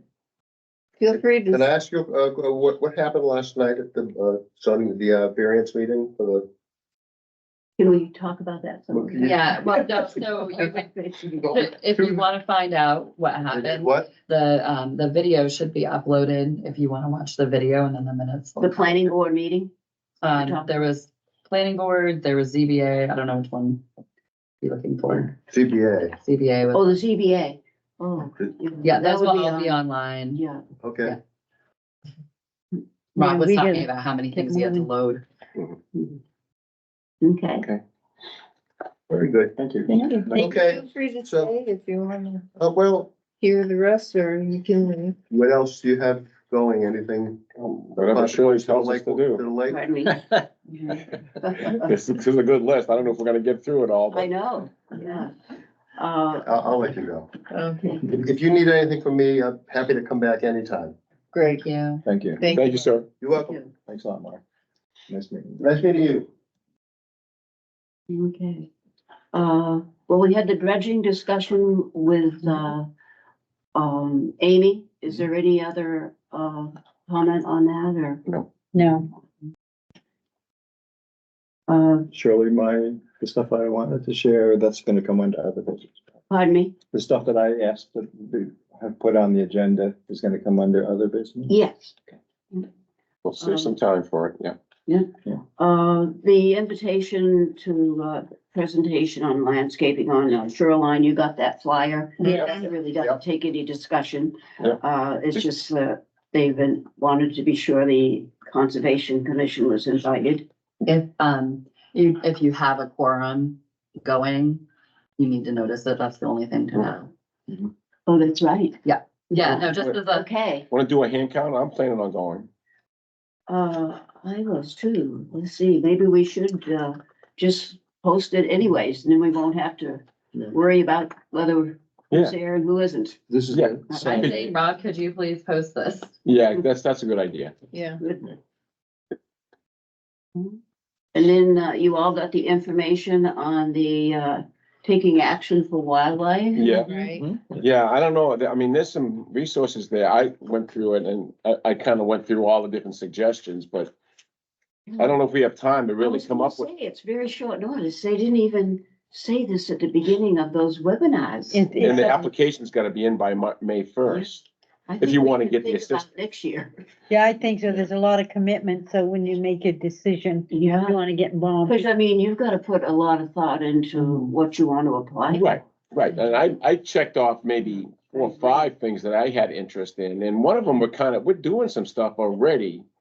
I mean, speaking for wildlife, I wanna, that's gonna come up when, we report about the school program, but why don't we wait for that? But yeah, but the stuff we're already doing, so, yeah, I don't think we have enough time to do it justice. I don't either. I wondered if you had enough time to do like a really small, like your school project that's already going. And And just upload a get- smaller one. That was just my only thought. Yeah, there is.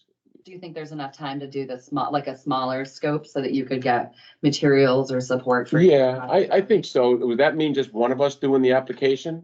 I think you could probably do the application and review it with Shirley and then Rob could send it around Yeah. and when is it? what May day- 1st, it needs to be submitted by. So if you got it done and everyone we could have a short meeting to approve it. I'd take the responsibility to go online and look at the application and See if you, I mean, see if there's some merit there. I don't mind, because like some of the stuff, like, one of them was, I just felt like you were already doing some of it. yeah, Which is great. yeah, I don't, I want to support you if you think it would help you, but I don't want to make you more work. no, I hear you, thank you. No, just like the one speaking for wildlife, I went to that seminar and I still want to do some, I did some of those presentations at the school. And I'd like to do one for the community and we can talk about it. I'd like to plan it for, sometime maybe, May or June and do something at the community center, but I need a little guidance from how to, plan that.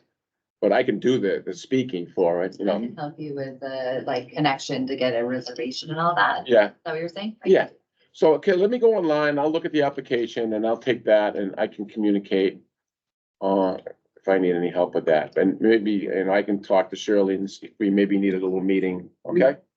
Pull together, okay, so I'll take that. Because as long as we're, lesson quorum, we don't have to, post anything. Yeah. Yeah, while we're on the school, one of the agenda items was a school program update, so when I finished my, my events in the spring, I did reach out to a couple of my contacts, because I wanted to kind of keep it going, but I didn't get replies. I think they're too busy. But what I would like to do, and it's not gonna happen now in the summer, but what I would like to do is pursue the high school, just to have a conservation intro. Like Jerry, you were gonna take that. I don't think you ever got to it, right? Because I want to talk about fireflies, so I've Yeah. got to do it in the time when the fireflies are Yeah. gonna be coming out, and that's not when school. And that's fine. But what I wanted to do, and that was based on my outline I submitted, is just do a conservation intro for the high school kids. Just go to them, talk about who we are, what we do, bring the maps and talk about some stuff going on, and just so they have an idea of what's going on. So I'm gonna continue to reach out to my contact in the high school to see if I can do a presentation in the fall. Okay? Let me know if you want, the natural resources inventory. I still have some, and you can pass those Sure. on to the kids, even though the high school is a community one. Not everybody there is from Enfield. It won't hurt the people from No, it won't. Orange and Canaan and so on to see what we've got. No, and that's a good idea because it is schools, kids from both towns, so that might be a good collaboration point too. From They someone, have to come from Orange and, yeah, but just the Mascoma one, we met those folks, they were a good bunch of folks, that meeting, yeah, okay. But anyway, that's where I stand with that. Nothing's really moved forward since I finished up the grade school stuff in the spring. Okay, Cool. or in the fall. So now we'll move on to the Shed Street and Johnson Drive property discussions. I think you probably would be a great one to speak to that, Kate. Wow. Feel free. Yeah, so surprise, we added this on for you guys. So it's a statutory requirement, so it's RSA 41:14-A that on both the Shed Street and Johnston Drive property that we notify the Conservation Commission that there is an RFP. Did they send around a copy of the RFP for you guys? Honestly, I have so many copies of everything. I don't know if I which got time the I got it. RFP. I didn't do anything. Okay. I haven't seen it. Then we didn't. Someone would have known. We all got. Rob got the notice and he sent it out to Okay, us. so basically, let's start with Shed Street. So Shed Street is our pal that's been languishing. So for those of you who aren't necessarily familiar or haven't lived through this for over 20 years, Shed Street was our former Department of Public Works site. And when they chose to replace it with this site, it was supposed to be decommissioned.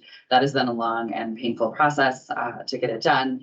It's used as storage because we're New Englanders. So anytime a New Englander has an empty building, we put treasures on it. And so there's been a lot of treasures. And then we've had, some feelings about it being a good building. The site had some contamination. So it was, we did there's phase 1 and a phase 2 brownfield. We had to do some mitigation, and some of the things that we found, like the asbestos that was adhered to the sidewall of the building, unfortunately was adhered to the cinder block. And so that's not easy to separate, right? Because you don't want to separate it and release it into the environment. So those kind of items had to be budgeted for. They're very expensive. So that got split into this year. If you happen to go out to Shed Street right now, it is all gone. And so that's fantastic. The state has asked us to do a few more tests. And there are some creosote railroad ties that belong to the state that they need to hike back over onto their property. And Yeah, if any of that mitigation needs to be done, the state needs to do it. But we're moving forward as a select board, at looking at launching, a request for proposal. So how am I gonna do this? Wait, I think I can cast it from my computer. Bear with me a second. So what happens when I say I'll do something and then I realize I'm volunteered myself for more. I think originally they were planning on coming to do this, but we have all had plenty of meetings. Let me see if I can pull it from my email for you. So is everybody familiar with Shed Street at least? Okay. So, and the idea was we had to get everything off of it so we could decide what to do. The recommendation was that we surplus it or sell it in some way. So the select board has been honoring that. Let's see if I can get this up on my screen. Sorry, it's on Google. Let me get you back here. I know, I'm like running. Hey, you want another record? I got one of these. You know, I can totally run like 5 more, but I would really prefer to have it all be hooked to just mine where I know how to run it. Let's see, I just have to pull it out of the packet.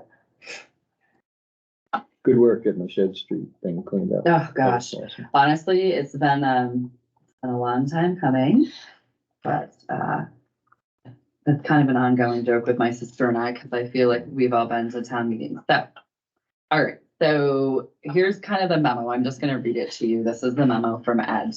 If I can cast it to the screen, I will. Then I have to see if I can do it. Go over here, go to share. I'm gonna pick, good lord, which round of, all right. This is gonna be wonky for just a second, okay? So hopefully, this is straight from my select board email, so I apologize, it's kind of small. But basically, at the time of this memo, the planning board has discussed this property and has approved selling the Shed Street property. So the Conservation Commission is discussing the sale at the meeting tonight. Ed wrote this today, the packet just came out. And we'll have a recommendation by Monday. So we need to make a recommendation. There have been multiple public meetings on the property, and this has been a long time in coming. Per RSA 41:14A, the select board will need to have 2 public hearings to sell this piece of property. So after the select board receives the recommendation of the planning board, the Conservation Commission, the Heritage Commission, and the Historic District Commission, if the building lies within the defined district where the board, where such board or commissions exist, they shall hold 2 public hearings at least 10, but not more than 14 days apart on the proposed acquisition, sale, demolition, or disposal, provided, however, upon the written petition of 50 registered voters presented to the select board prior to the select board's vote, according to the provisions of RSA 39:3, the proposed acquisition, sale, demolition, or disposal shall be inserted as an article in the warrant for town meeting. The select board's vote shall take place no sooner than 7 days or later than 14 days to the second public hearing is held. So, Ed recommended discussing the recommendations from Conservation Commission and Planning Board to our board. So basically, I'm looking to see if I have another round of, oh my goodness, this is the longest packet ever. Does it have a historical designation? It's an empty lot. Oh, It's an empty lot now. And they were like cinder block, asbestos, who knows, some sheds. So it's a whole series. So those are all gone. That wasn't the issue. It's more that, like, does this have conservation value? The parcel, they're looking to do an RFP, and it's a very open RFP. So let me see if I can find a previous. You know where it is on Yeah, the map? it's map 34, 34. lots 60 and 61. 16, 16. Here, I can pull it right up. When you said they had treasures stored there. Well, by treasures, I mean like a truck. Wow, that's We surplus and, yeah, no, we. right on the rail trail. Yeah, it is. Yeah, you go right by it, yeah. Oh, yeah. Right on the rail trail, yeah.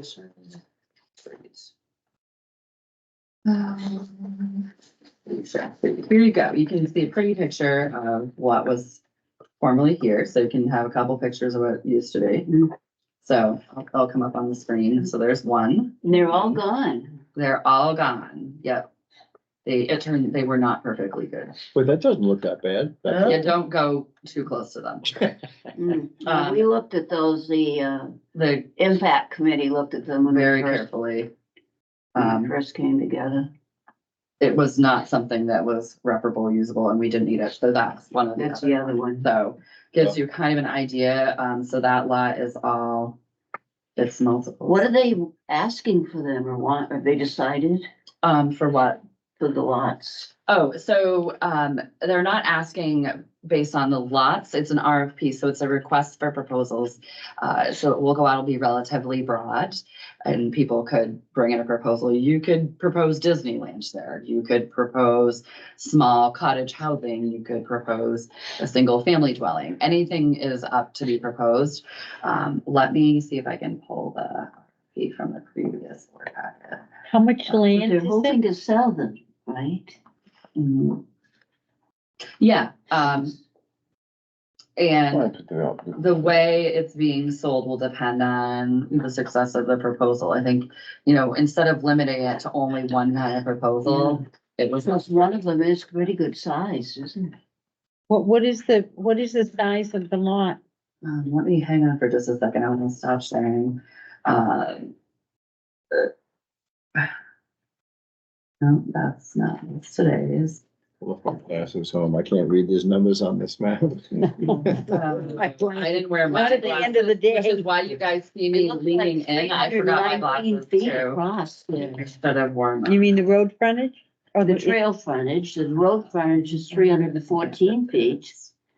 And the depth is 187. Yeah, I can pull it back up for you on the GIS too. That's a sorry. bigger So lot. what So is that's that, what 60, is that's that the big function one. tonight to make a proposal?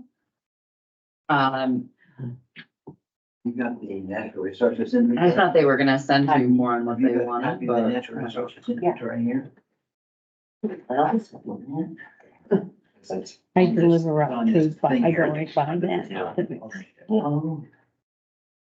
See, I thought it's Flat. Jean's Yeah. gonna be here tonight.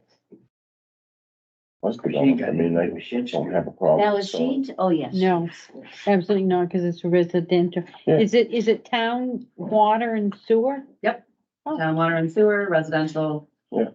So just keep it So what they it is, could, yeah, sell it. there could be something put on there other than a single family home. It could be, that's why, so that area, that was spot zoned by vote of town meeting to try the smaller lot sizes, and I am not gonna remember tonight what it is, but it's on water and sewer, so it qualifies for a smaller, so somebody could propose townhouses, they could propose one, like I said, they could propose one home, they could propose something that had a childcare and senior housing. Do you know what I mean? I'm just throwing out like random stuff. So are they selling the lot itself, or are they proposing what the town's gonna Let's do see. with it? No, it's a request for proposal, so that's why Oh, I'm trying to okay. pull it, I'm trying to pull it I'm up so you I'm a guys. little can see thick it. tonight Um, On I'm map hoping they 14. would send you the, Oh, no, not map 14, that's Johnson, map 34, sorry. What was the lot number, Shirley, again? 60 and 61. Oh, those are pretty good Yeah, size. see, 60 one is is a big over one. 200 feet of frontage and the other one is over I'm 300 gonna feet. peek over your shoulder. That's a good sized lot. Digging mine out. I'm about to. There's Shed Street. Yeah. There's the rail trail, Yeah, and there's 60, Yeah. and 61. 60 is pretty big. it is. So basically you're weighing in on whether or not you think it's not necessarily the proposal itself, but whether. So If there's any conservation concerns, right? Yeah, on selling it. Yeah. But I'm gonna. I don't see any conservation. I don't either. Okay. No, absolutely. I'm gonna put this up for you guys, just so you have the benefit of seeing it because I haven't done the world's best job in explaining it. Try. Let's try this again. Okay, Port 34. it's a little small, but let me see if I can make it a little bigger. And the water. So 60 and 61. Oh, 1.24 Oh, acres. see, Yeah. Where's- The big one is 1.24 acres. you're right Yeah, here. I know, Yeah, but I'm trying to Where's- picture in where's- my where's mind Route where 4 it is. we're far away, pretty far out. like up here, like West Main Street. It's like- See, it tells me here how Oh, many there's there's Main Street. Oh. Yeah, you got the rail trail and then some properties and then there's the river. Yeah, The there's, other one is 9.97. yeah, no, it's a 2.21 acre parcel. It has lot 60 and 61. So it can be sold together or separately? Yep, and then so this is an invitation to make a proposal, and this is what's they're gonna send out. So, oh, Shed Street spelled wrong. Look at that. I'll have to tell them. And so there's a little shot of the There's a parcel, good picture right there. right? And that's from the GIS, which I pulled up before. So they want to know from us if we have any concerns or. About selling Selling it from a conservation standpoint. And they give an explanation of the zone it's in, the district. So they provide some background, and then they basically say what the proposal needs to have, right? And then the evaluation criteria is basically the town can accept or reject a proposal, so. It's just So do we it's a make a very basic. Yeah. It's not like we want you to create a Walt Disney World. So does, It's not asking for anything. Thank you. So, but it's not asking to create anything specific, it's asking for ideas that fit the lot from it, from interested buyers. so does anyone have any concerns or No. any objections to No. selling it? Here, No. houses, these, the rest. Then let's, have a motion that we give So it's a our approval residential for area selling it. already. Okay. I'll make that motion. Okay, I I'll second. second. Okay. Repeat the motion. I don't think everyone heard it. Ed. You just, Oh. We're okay with selling the property. The Conservation Commission is fine with selling the property because we don't have any issues. Okay. Conservation issues. okay, We approve. okay, motion was made by Ed, Shirley seconded it. thank you. Unless you want to make a motion. Okay. Go, okay. Okay. It's already a residential area. Yeah. That should sell quite quickly, I would think.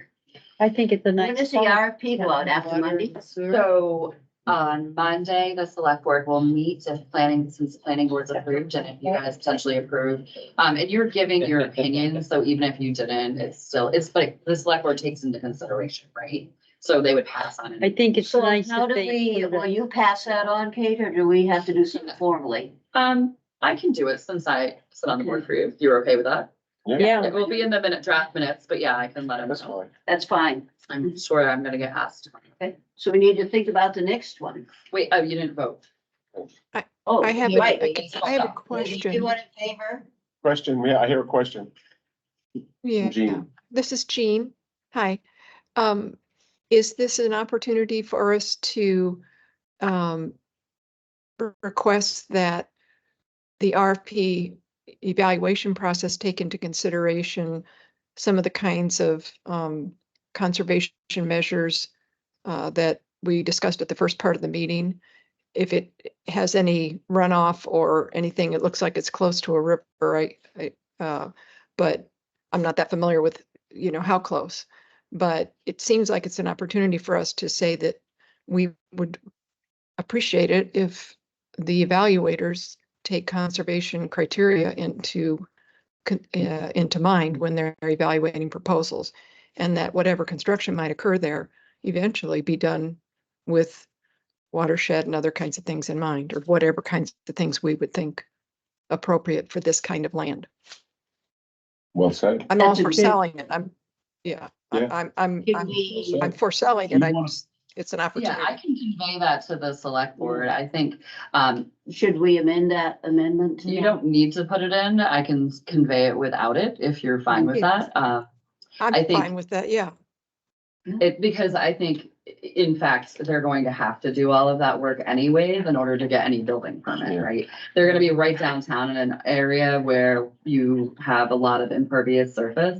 So there's nowhere to dump water except to do it correctly. So I'd give the example, you know, Jake's just built the new car wash. They have impervious. They did a significant amount of really good drainage work under their property. So if someone was gonna do something very dense with impervious surface, they'd have to do, you know, a Yep. really good job. Yep. I think it's a very good piece of feedback. And the town in the RFP reserves the right to reject proposals. We don't have to give a reason, but that could certainly be a very good reason. I'll tell you, as a select board member, if they were like, I'm gonna dump water into the river, it would be very hard because you have the lot and then behind it is the railroad bed, which is raised at that point, and then the river. So it'd be pretty hard to do it, but I'd say that area of town has stormwater runoff drains, and that I would be concerned about, right? We don't need anything more going into those. Right. Do they have town sewer? Yep, Town sewer. Shed Street has water. It's not a septic issue. No, it's not a septic issue. It'd just really be like making sure that the water that falls onto that property is routed in a way that's good for everybody in the neighborhood. Take proper watershed practices for whatever is built and developed. Yeah. Yeah. Yeah. Thank you for adding that, Jan. Yeah, I very can- good, I'll very make good sure I catch. mention Yeah. that. Thank you. And hopefully Thank you. we have town laws. Okay, now we gotta vote. that- Okay, Yep. so yes, we have to go with our name Roll and call. roll call Oh. vote. Go first, Jean. Aye. Jay Wellens, aye. Lee Davis, I. Shirley Green, aye. Ed Rippey, aye. Carol Wyman, aye. Kate Stewart, aye. Unanimous. And now we're on to the next piece of the, Okay. Wait, yeah, so that's Shed Street. I know, sorry. this is, So both proposals are designed in the same way. I'm sorry, no, that one's not getting a proposal. This is me on another project. Johnson Drive property, that one, I will pull up the map because you're gonna wanna see it. Where is it? What's On the lake. You're right on the Lebanon border off of Route 4. That's that Yeah. Johnson Road that comes off of Route 4 by the Mormon churches. Yeah. It goes right down to the lake. There's that spit of land. It's a beautiful piece of land. Oh, wow. Yeah. I'm gonna pull it up for you guys. But the road to get to it is like one lane. Well, Okay. it's a dirt road. Yeah, it is like delivered down there. It's horrible. But it's land that has, And where is it on the I map? know it I'm does. gonna, here, I hang on know. just a second. I know. It's you a big then. controversy. So, maybe there's a park. you know. Is that the land that they were going Maybe some to, candy. I know, make into I the know. beach? it was not a beach, no. That was, people had a lot of dramatics. It's a possibility, Okay. but they had a whole committee to look at it. It is an existing parcel. So this is the town. So when the Northern Railway divested of their holdings, the state has possession of the Northern Rail Trail and these parcels. So Enfield was deeded these parcels. They were subject to a lifetime lease if they had a building on it of the occupant. So the recommendation of the Johnston, I'm gonna give you the very short version. So it's Okay. not all of it. The recommendation was to retain parcels 4 and 5. So this is parcel 4, right? Yeah. On here, and it has a right of way for some of the residents that are on Johnston Drive. it says lot 6. Not working, thank you. No, just give me a second. Can I'm giving you the 2-second recommendation to the committee. They said to retain 4 and 5, which is a flat grassed in area, and not develop it in any way. And that actually has and some endangered willow on it that they found, which is pretty cool. Yeah. When they did this native species inventory. And then this little parcel is what we're talking about tonight, this number 6. So this teeny parcel here, the abutters right up here have the right to purchase it. That right to purchase it at market value is something that the town gave them in order to get the parking lot across from the Copeland block, which is where the restaurant Kitchen 56 and 56, occupied over time. So that little one right next to what used to be the laundromat. Yeah. It was a real estate transaction, so it's recorded. And so the owners of this parcel up top have the right to buy that first. But by Lot 6. lot 6. Lot 6. If we are ever going to sell it. Okay. So the select board is looking at following the recommendations of the Johnston Drive Committee. Or Johnston Property Use Committee or whatever. Mhm. I think they call it JPUC, but I think it's Johnston Drive Property Use Committee. So the recommendation was to sell this parcel.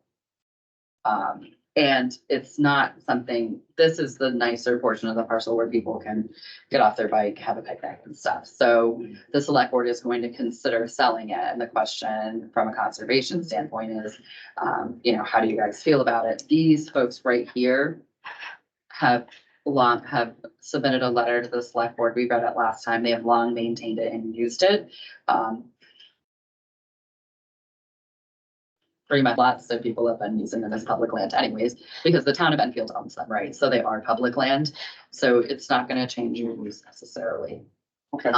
They're not proposing to build. Now, if you say you're going to sell it and they don't buy it at market value, it would go up for public sale. Well, that looks like What can you a do on typo. that size of lot? Yeah, Anything? You can, launch your kayak, you Okay. can go swimming. But you can't really build on it. I am not an expert on what you can get done, but I would think the amount of permitting and special dealings with the state would be prohibitive. Yeah. What you might be able to do is put a dock. Yeah. You get it, if you have enough shoreline. And that's fine. Yeah, so Big is it, Kate? Do you have how big it is? oh, it's tiny, hang on, it's, This is lot 6. I'll pull it that's for how- you. Yeah. This is I lots can't of- get anything straight. It is 0.09 acres. Oh, my goodness. So it's just that little corner piece and the folks that are across the Well, way. you could never build a house there, maybe a tent. I am not gonna get into the whole state thing. I mean, sometimes people are more creative than me, but no, I would not think so. Yeah, okay.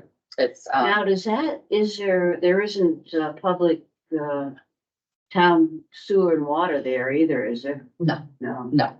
no, it's really, there are existing buildings on the other 2 lots that we own that. On that side of the lake that it isn't available, is it?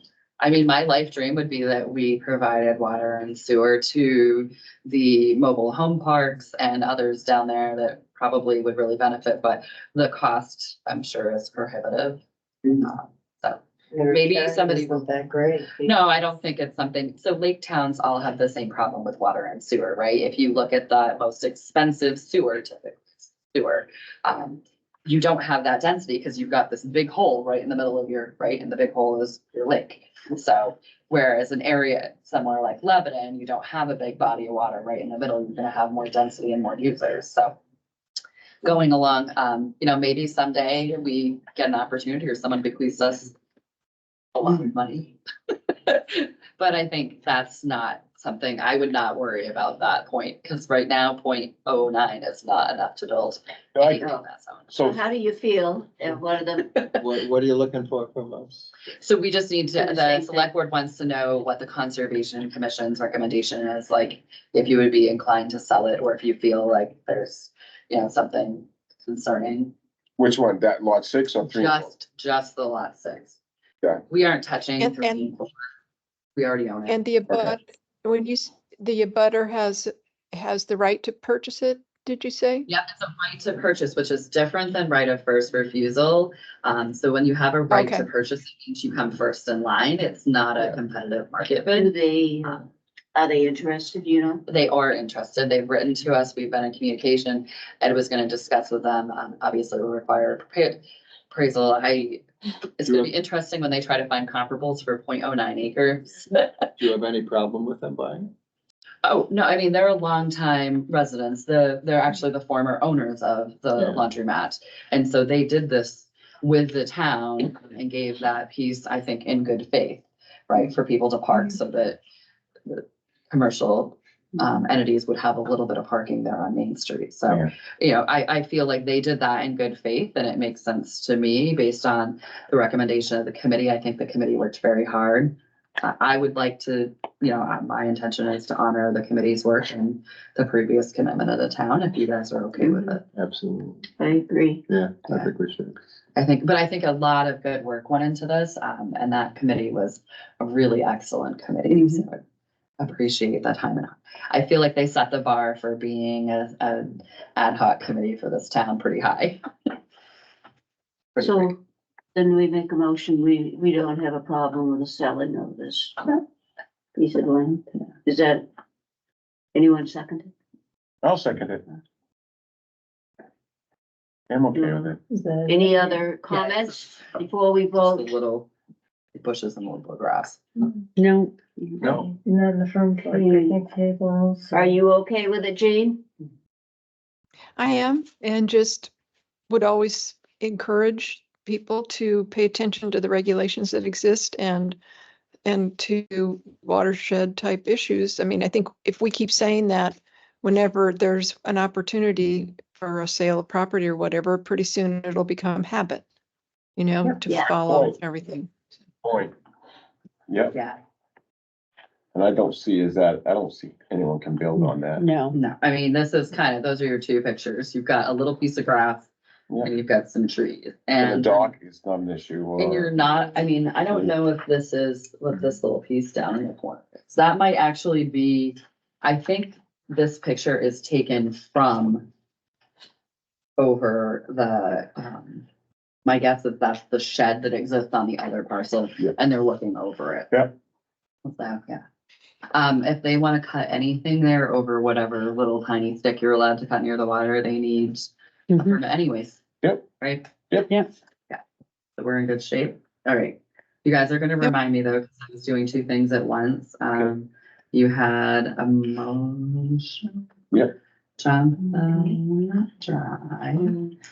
who made the motion? Was it Shirley? Yes. I seconded it. Okay, thank you, Jenny. Thank you, guys. And then I think Jean voted, or she was gonna vote. She was getting ready to, but she had a comment. Okay, You ready to vote, Jane? Yes, okay. I, Okay. Jay Wellens, aye. Lee Davis, I. Shirley Green, aye. Ed Rippey, aye. Carol Wyman, I. Kate Stewart, aye.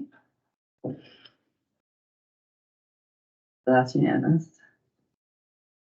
The next thing I have on the agenda is I had to put on, because I had a meeting last night with Old Home Days and, we need to think about what we want to do for the Old Home Days weekend this year. It's the last full weekend in July.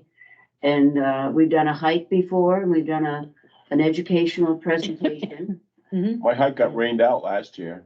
That's Yeah. right. Nobody showed up. It was a miserable You day. want to replan it this year? Sure, I'll do it with Cole Okay. Pond. I'll do it Will again. you give us the write-up by the next meeting? Bring it Right. so I can, Yeah. just a little blurb, just tell where it's gonna be and what time to meet Sure. and everything. Can you help me? Is this under other business or? What is this? Under, new business. No, did I lose something? Oh my God, this is why we're never gonna let me. What are the dates on that? It's the last full weekend in July? July. Okay, so it'd be a Sunday, okay. Or you Yes. talking Yeah. about? Last Sunday in July. Where's the Okay. old home days on the? That's on the new business, old business. Old Home Days is on new business, We have it under old business here. not on my one. There's no, Oh, approve. I just added it. I just penciled it in today because. Oh, Oh, I'm looking at, okay, that's why. Okay. Okay, hang on. So that's a new line. Okay. I'm trying Yes. to like keep it organized and. Because I remembered when I went to I'm confused. meeting last night that we needed to think about Old Home Okay. Days. Okay, so wait, new line. Sorry. No, that's okay. I'm just trying to. Jay said that he's going to redo. Cole Pond. We'll do Cole Pond since it got rained out last time. Yeah. I love Cole Pond. Yeah, it's a cool place. Why don't we think about having a float, like a kayak or something and some trees and They killed off the parade a few years ago. Are they having one anymore? I don't know. I never go. Yeah. Did you Shirley, think- is the parade getting resurrected or is the parade still a goner? Still going. Okay. Oh, well, Yeah. scratch then. We had more people in the parade than they were watching. So how long is that hike? It was like a little over a mile, maybe a mile and a half, something like that. So it's like 3 mile hike, say. Have you I'd ever like been to up do to that. Cold Pond? No, I'd like to do it. Oh, Oh. there's an awesome glacial erratic up there. Has, I'm obsessed with it. anybody else have any new And there's business? blueberries up there too. I think Anyone- end of July, you might be eating blueberries. New business. New business, any other new business? Nope. Nope. So on old business, Jay, did you bring a bill yet for the? No, don't worry about it. It was Okay. nothing. If you It will cross stay that off- donated in kind, Yep, that's fine. not donated in kind, actually. Yeah. I've lost that. That's Donated, okay. ancient history. And you gave us a school programs update. Yep. And did anyone else have any other suggestions for Earth Day Oh, yeah, observation? we were supposed to think about I that. When thought- is it? I was Coming up thinking, fast. May. we mentioned cleanup. I think the Girl Scouts are doing something at the park. We could take a certain area of the town and do the Conservation Commission do that It's area. Monday, April 22nd. I usually do Lock Haven. That area. Or we could do something on our own, but That's a good idea, though, if we all hit, because we don't live in the same spots. If we all did a little section And it of. certainly needs it. Gather your neighbors. You stay out of my section of Lockheed. What, If you make it All up the to me. beer cans. No. what day is the It 22nd? is It's a Monday. It's always a Monday. I'm gonna be coming back from North Carolina, so I. You can opt into a different day. and you not don't, the top. yeah, you don't have to do this. Yeah. Because we'll be Maybe- doing a Crystal Lake cleanup, but that'll be 3 weeks after. You know what would be Okay. fun? If everyone on Conservation Commission took a picture of the most ridiculous item you find. That's what we call it. And then, but if each of us took one from our spot and then we could make that our newsletter entry. I think that's a great idea. It's an We easy call it one. pick of and- the litter. Yeah, When you say ridiculous, you say something that needs cleanup or something like that? like maybe something that shouldn't be there. Oh, you never know what you're You're gonna gonna find. find. Well, none of it should be there. Well, I mean, there are some that are more objectionable than others. That's a good idea, Yeah. Kate. So, Or see- your Something favorite we piece don't of wanna litter. post. That's true. Be judicious. Post that kind of information. Be judicious. Yeah. cause it will be good, even if some of those areas are clean again. Sometimes by the next day, there's more litter out Yeah. there, so it would be good if we all pick an area to do ourselves and Mhm. get the picture. Right, I'm pretty sure one of those pieces of litter is gonna be something that escaped from my porch this week. Oh, when- okay, so is everyone fine with that? Yes. Yep. We are gonna schedule the health officer to come and visit us next month. And, Ed is also gonna come to talk about, right to know. And, there is a right to know workshop on 4/17. We sent you the information on. Yep. And, also, I'm gonna get in touch with the person who does trails, because I had a 18-year-old young man contact me about, he wants to do volunteer work. It's part of his community service in school. He's graduating from St. Paul's. Nice. And, he wants to do some volunteer work and wanted me to look for some for him in the area. That's a good idea. So I thought the trails might be a good Yes. place. Mhm. Yeah, Get because he some- can do it Sundays the next 2 months, so maybe I'll contact him. Great. What about just in general, making sure Craig has what he needs from us? Pardon me? Like, making sure Craig has what he needs from us in terms Yeah. of support, because we did make a budget, and does he need us to rally to get him? One volunteer is great, but does he need it? You guys did a great job. Yeah, now that spring is here, we probably should have them come in and This will be the big Or time. or give to- Shirley an update and Yeah, we can big share time either to way. start the trail. We cleanup. should do another farmer's market, I was gonna ask you guys if because you that want- was fun. That was a lot of fun. The first one is May 11th. Not saying you have to do that one, but it's second and fourth, and you guys did an awesome job. And we have the materials saved, which would be relatively easy to either print out again or update. I would be willing to participate in that. Yeah, it I was so much fun. visited yours and Oh, loved sure. it. Yeah, I'm May always 11th, willing to join in on the farmer's market. What did we use for tent? We I have used a the tent. one, I have a you tent. brought it, Yeah. okay, It's, the committee owns it. Okay. Alan passed it on to me and I've been holding it. so. that's wonderful. May Ever 11th need is when spots to the, store it too.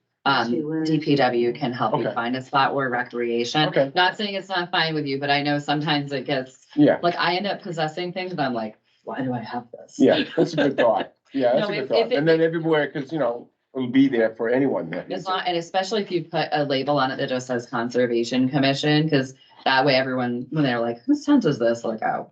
Yeah. Okay, good idea. We can always borrow too. That brings to mind something that's outside of our purview, but I'm on the Scarecrow Committee. And we put the scarecrows around every year, but now we're up to 120 scarecrows. I helped last year, and that is, I went in one day, she was desperate for help, Yeah. so I went down and I was exhausted. That is a hard job, dressing those scarecrows, and I was there for 3 hours, and I think I dressed 3. And my claim to fame, you're going up past the old roller skating rink and you go down, and there was somebody in bib and tuckers and an orange blouse and a big Those are bouffant yours. hat. That was mine. The Welcome to Enfield one? Yes. Yeah.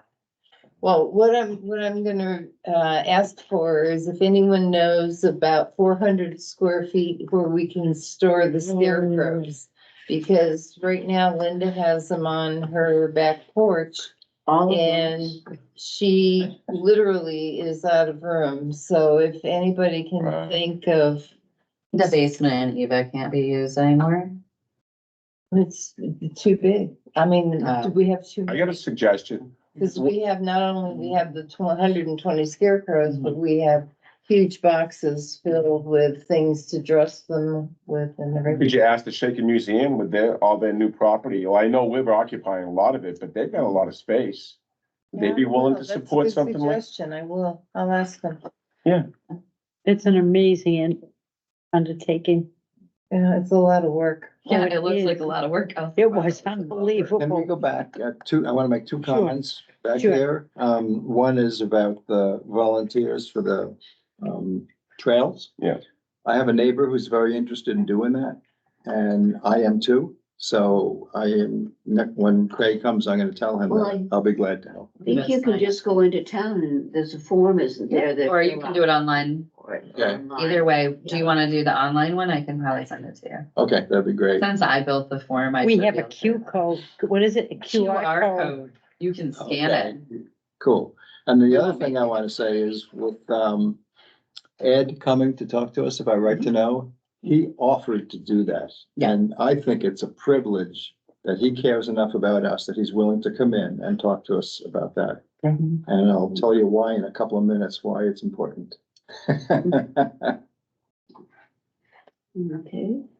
And other business? Anyone have? I do.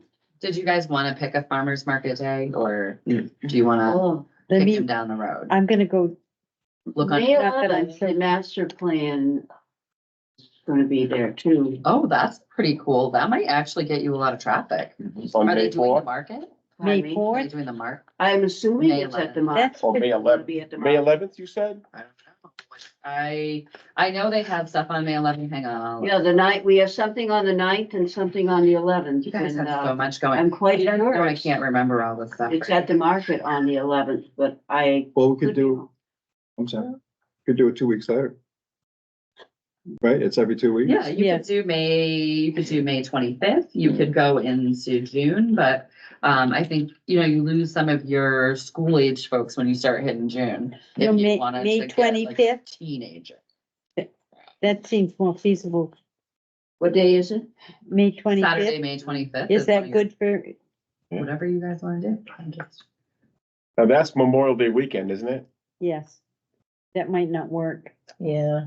People is. are away. It's Memorial If Day you guys weekend. are away, I will Yeah, tell you people are it's away. Yeah, it's a twofer, right? Because some of our folks go away and we have a big influx of people coming to town to open their camps. So you get a different crowd, which might not be bad for you either. I will be here. Listen, I'm gonna be going. hanging out with you guys on any weekend you pick. I will be here. The 25th. I'm open to any of those days. Yeah. Now, if there's more than 4 of us, They can just post it. Yeah. That's not a big deal. that's the best post it thing for you to guys. do. Yeah, I think if you want to do it and enjoy, you post it as a farmer's market appearance. You're not making any motions or approving anything, but it makes it open to the public and they know not that we're not gonna advertise it anyways, because we are. I'll do that for you. Okay. So whatever, did you guys pick or? Well, the 11th, I prefer the 11th for me over the Okay. 25th. I can be there. I was just scared but this is only the beginning of Yeah, I'm gonna be midway. away the 11th, so. Gonna be away. That wouldn't work. You guys, and you can't, I mean, it's not like it costs anything, right? So if you wanted to get really wild and crazy, you could do it twice. Do what? Do it twice. 'cause So you we're have all going your to the materials. 11th, right? Or you could, Let's see how the turnout is on the 11th and maybe if it's successful, we can The one in June. I will do tell another you, one in June. Enfield has one of the earliest openings for a market in this area. And so the people are like, oh, it's the so you typically get a good crowd that first one. Maybe we'll be sunny weather and people will open their camps That would early. be nice. That's fine. I'd love to see this. I've already seen boats on the lake. So May 11th. Yep. I'm failing it. Okay. But I'm crazy. Okay. I'm bored. If there's another one, I'll help with it. Are you gonna be gone the I can be 11th? gone. Sorry. We'll probably have another We'll one. have another one. Yeah. Why not? It's not a big deal. I mean, not hard. All you can do is show up, Yeah. hang up your signs and, You It's set there, up pretty easy. you there the whole yeah, time? you have to Yeah. stay the whole time. That's Mostly because it's not safe to drive through the middle of the market. But if you have people to take down, you could also swap off who's there. It's 10-1, so it's not super long. It's really No. close. Yeah, It's not. It I goes quick, I can do that. especially if you talk as much as we do. It goes very quick. And also on correspondence, I have got, Jerry had 2 articles he thought we'd be interested in. And one's about cats and where the not so wild things roam and the problems they cause for our ecosystem. It's amazing. And the other one is reflection of a bird collision monitor. And I'll get these scanned and emailed to you. Yeah, what is it? What is it? Sounds good. What is They're it from from, Audubon. but from Windows, for colliding into Windows? Is that what? Yeah. Yeah, I have so many things hanging in all my windows. I look like a gypsy house. It's an interesting. I got Yeah. a crazy cardinal that smashes into my windows You know what works really well? Old data reports that are really boring with lots of numbers on them on white paper. Yeah. Really?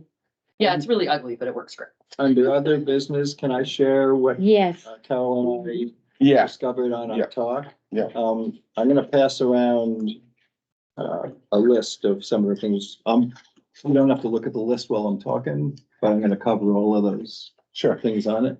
For starters, before I even get going on this, I need to make an apology to the Conservation Commission.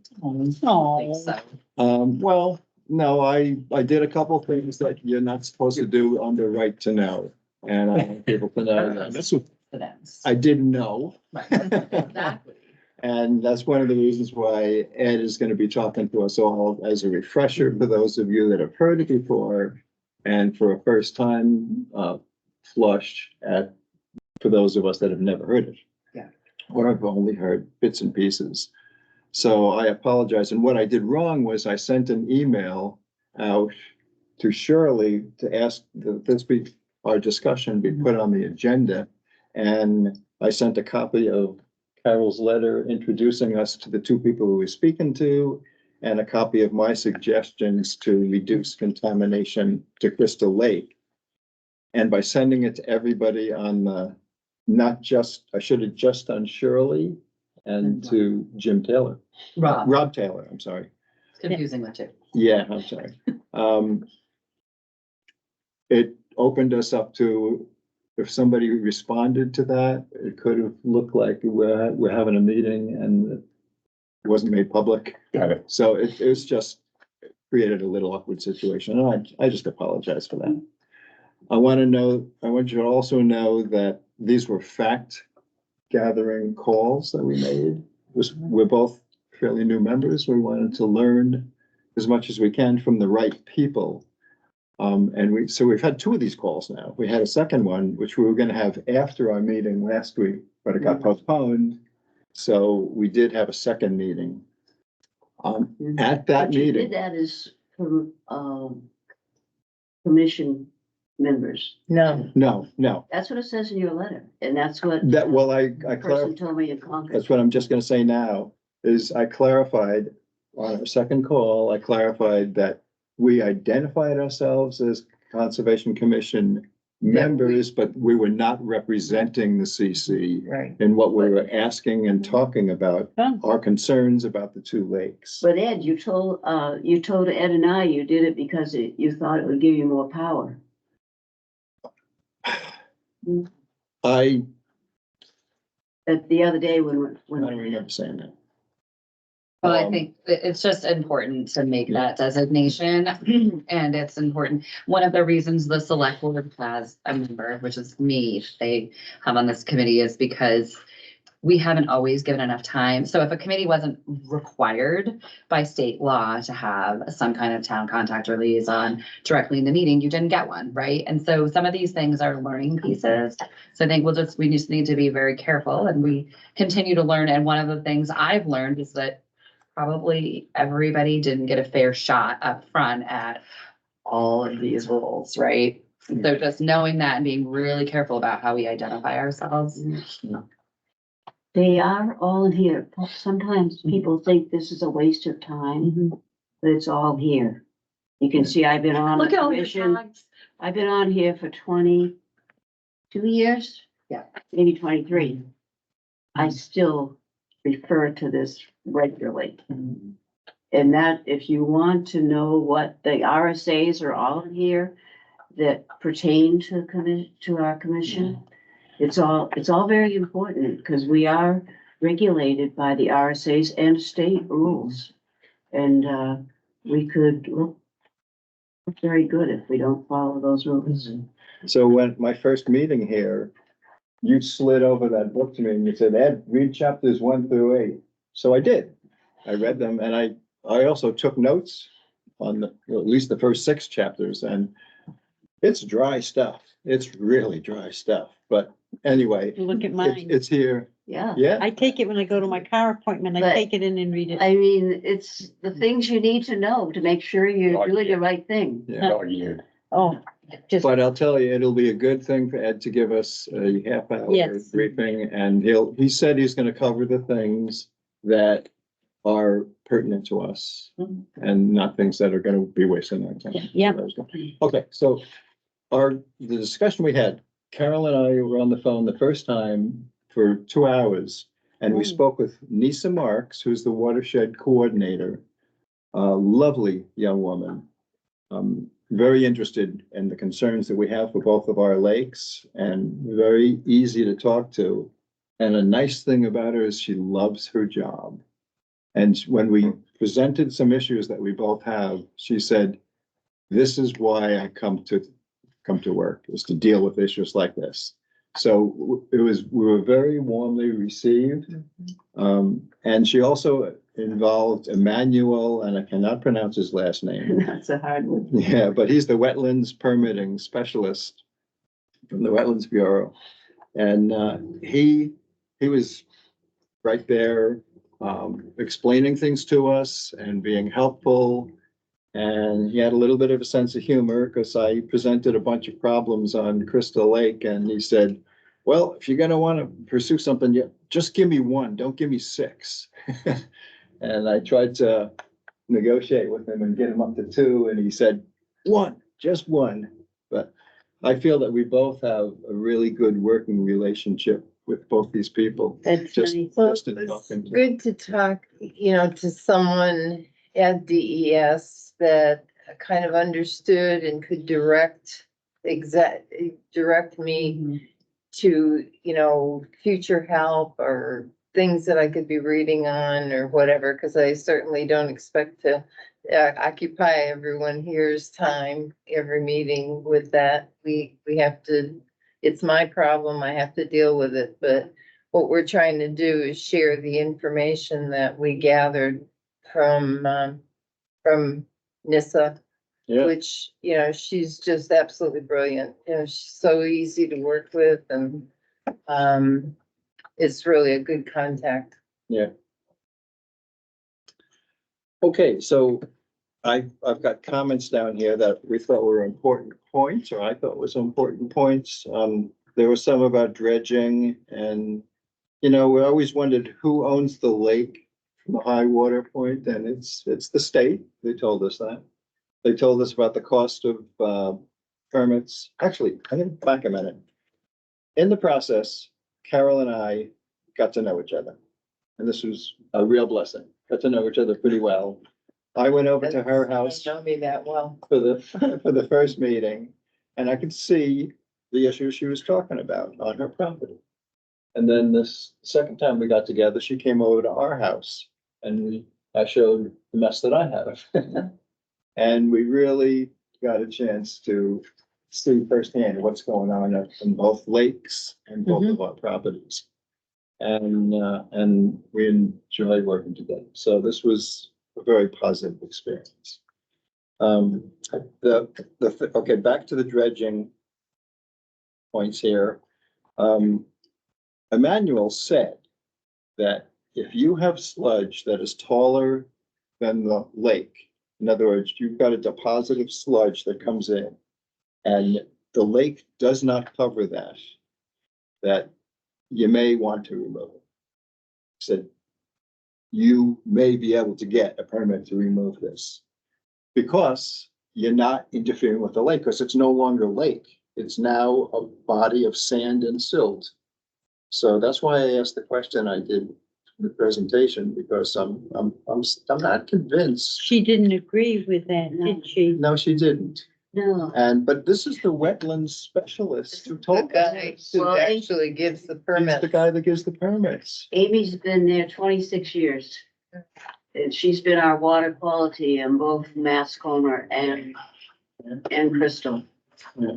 And, I don't know how long Emmanuel's been on the job, but No, I talked with him, okay. a couple, we had the educational, program at, the Shaker Museum. Mhm. And he was gonna come and speak. Yeah.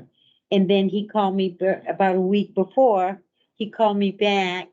I think he's from Zimbabwe, he's from somewhere in Africa, and I was just amazed that he knew so much about our lakes. I mean, he must be brilliant to Yeah. absorbed all this, and he said that they canceled the speaking program and he couldn't come. Oh. So that's when we got together our own program, but he was delightful to talk to. Yeah. And I was impressed that he knew so much. He's a smart guy. Yeah.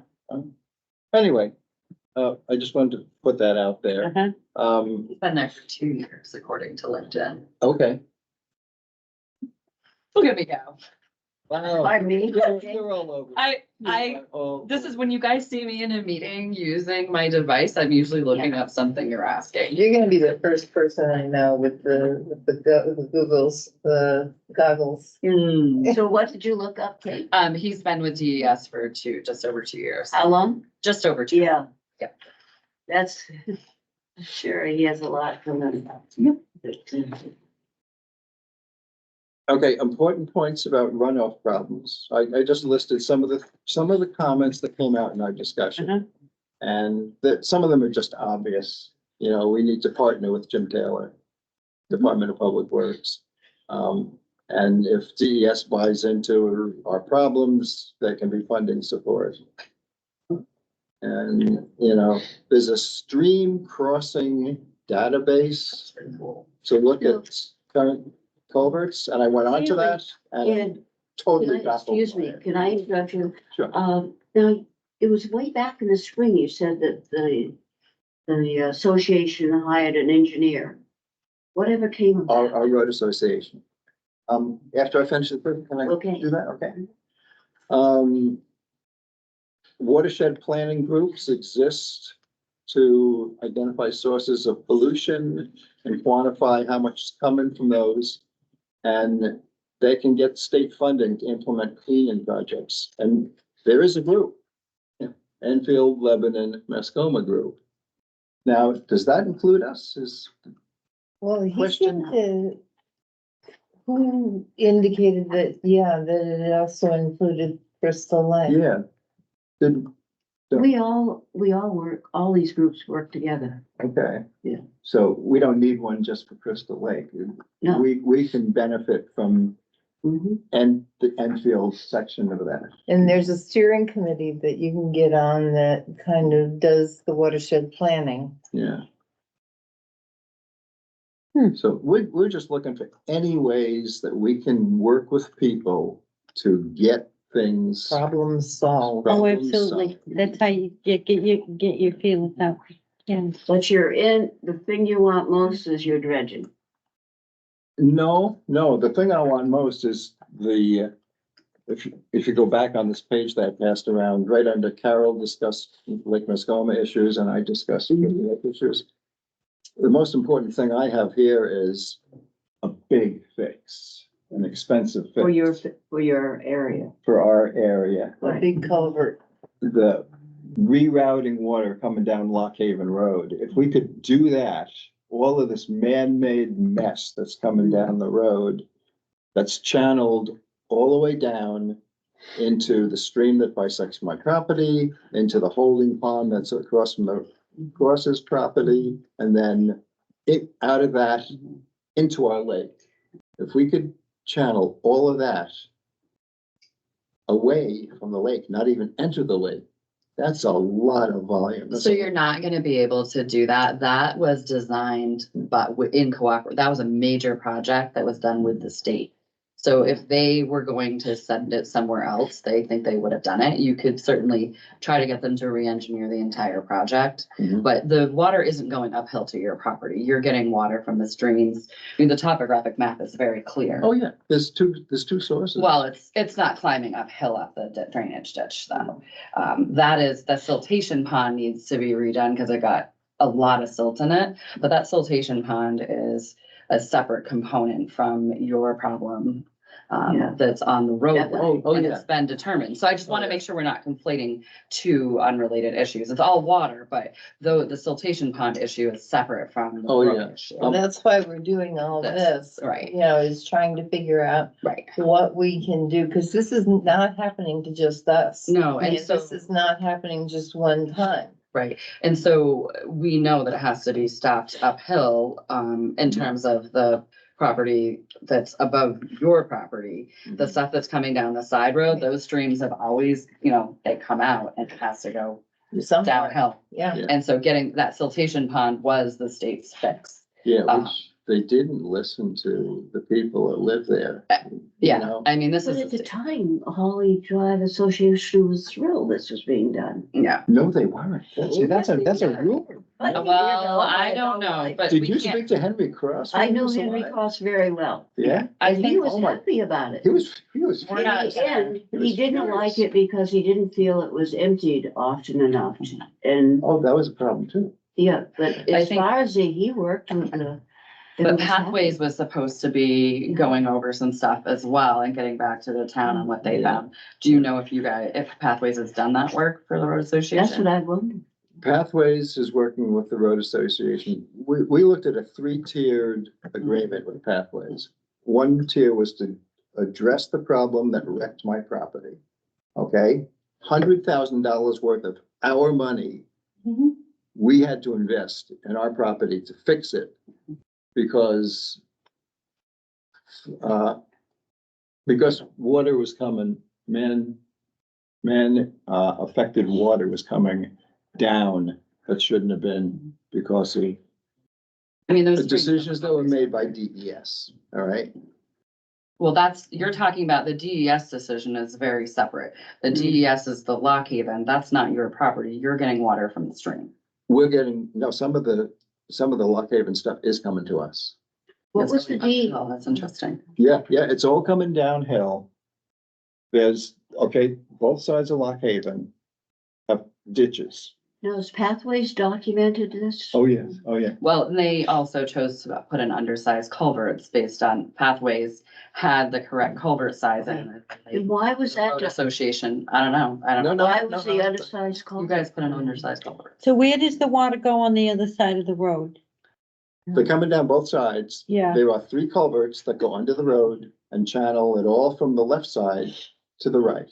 The right side comes down to Boys Camp Road, enters a 3-foot culvert, 3-foot wide culvert that feeds the stream that bisects my property. All right, so there's 3 culverts cutting across, diverting water from that side. And then below that, there's 2 more that cut across, sending it to that ditch that goes into the holding pond.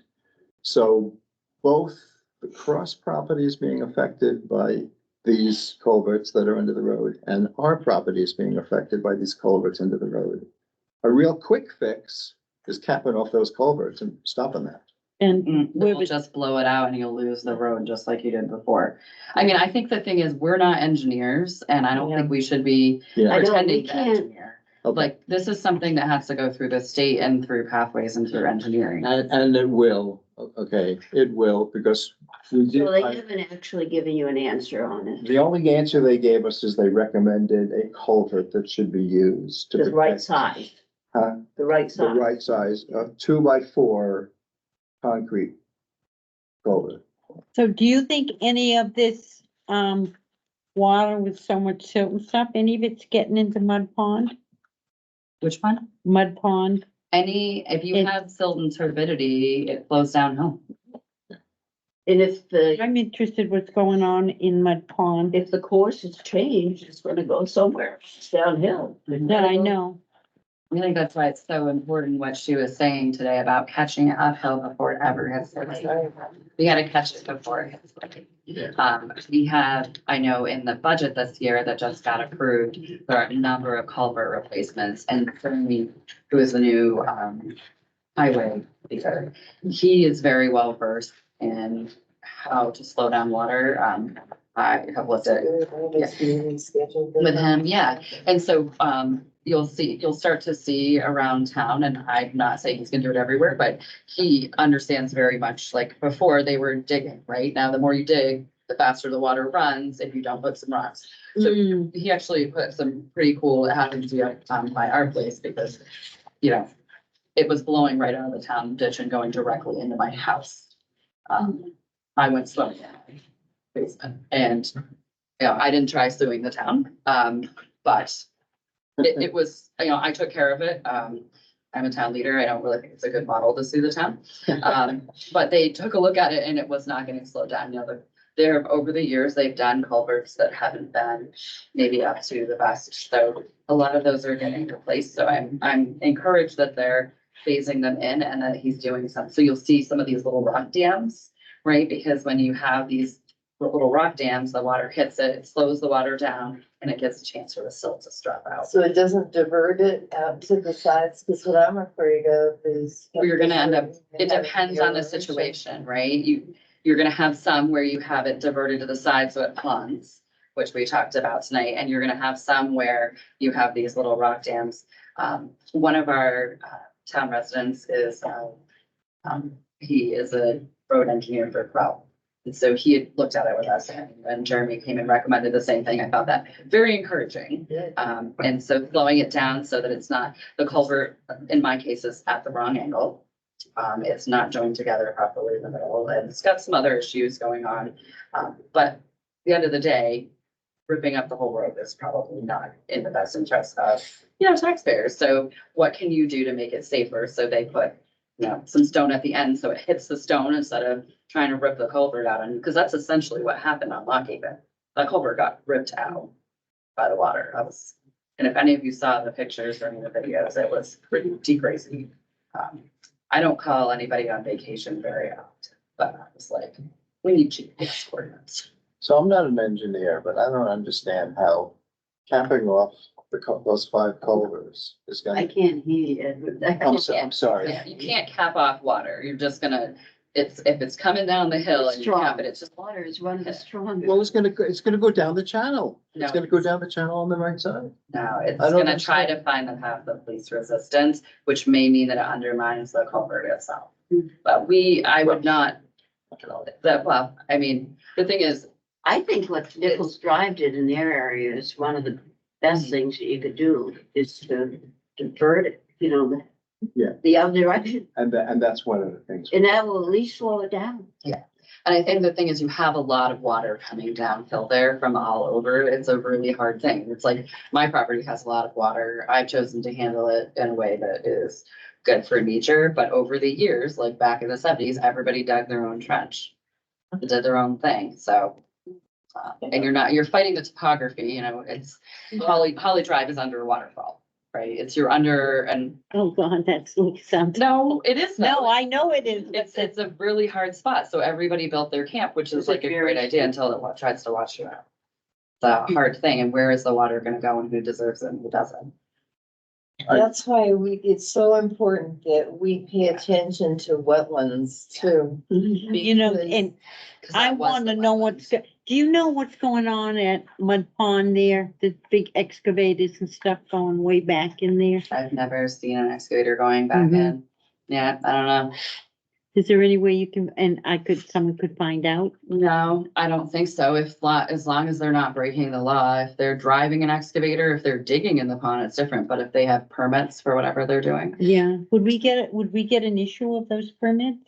We should get an Pardon issue. me. I mean, anybody can drive their excavator around. Oh, If you I know. If you cross the stream bed, you're in big trouble. Well, that's So, Right.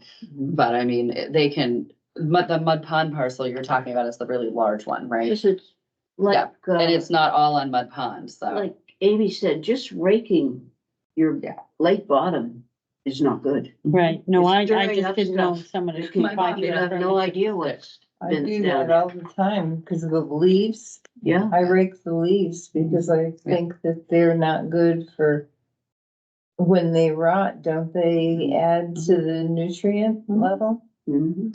We, But you should have a permit to do it. well, it's what she was saying though, is it's if you disturb the root system and you're lifting the roots. So, I mean, if you're gonna have some circumstances, obviously it's not recommended to rake. My mom made us pick them up, like the sticks. Of course, it And makes. I took 24 bags I know. of leaves. I We're know on the they end. come I'm not into gonna our, pick they them come up. into our cove too. Yeah.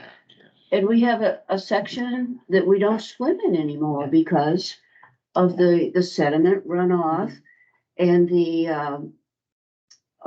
leaves and, there that you can sink into and you need to wear lake Oh, shoes. it's smart. Yeah, but the last thing I'd ever think of is dredging that. Yeah. Because it could affect not only my section, but the whole lake. Yeah. You have to I think know. of that. I didn't finish answering the question, or I was starting to explain that Mhm. our road association is working with Pathways. The town of Enfield is working with Pathways, and we're hoping we can work together to fix things.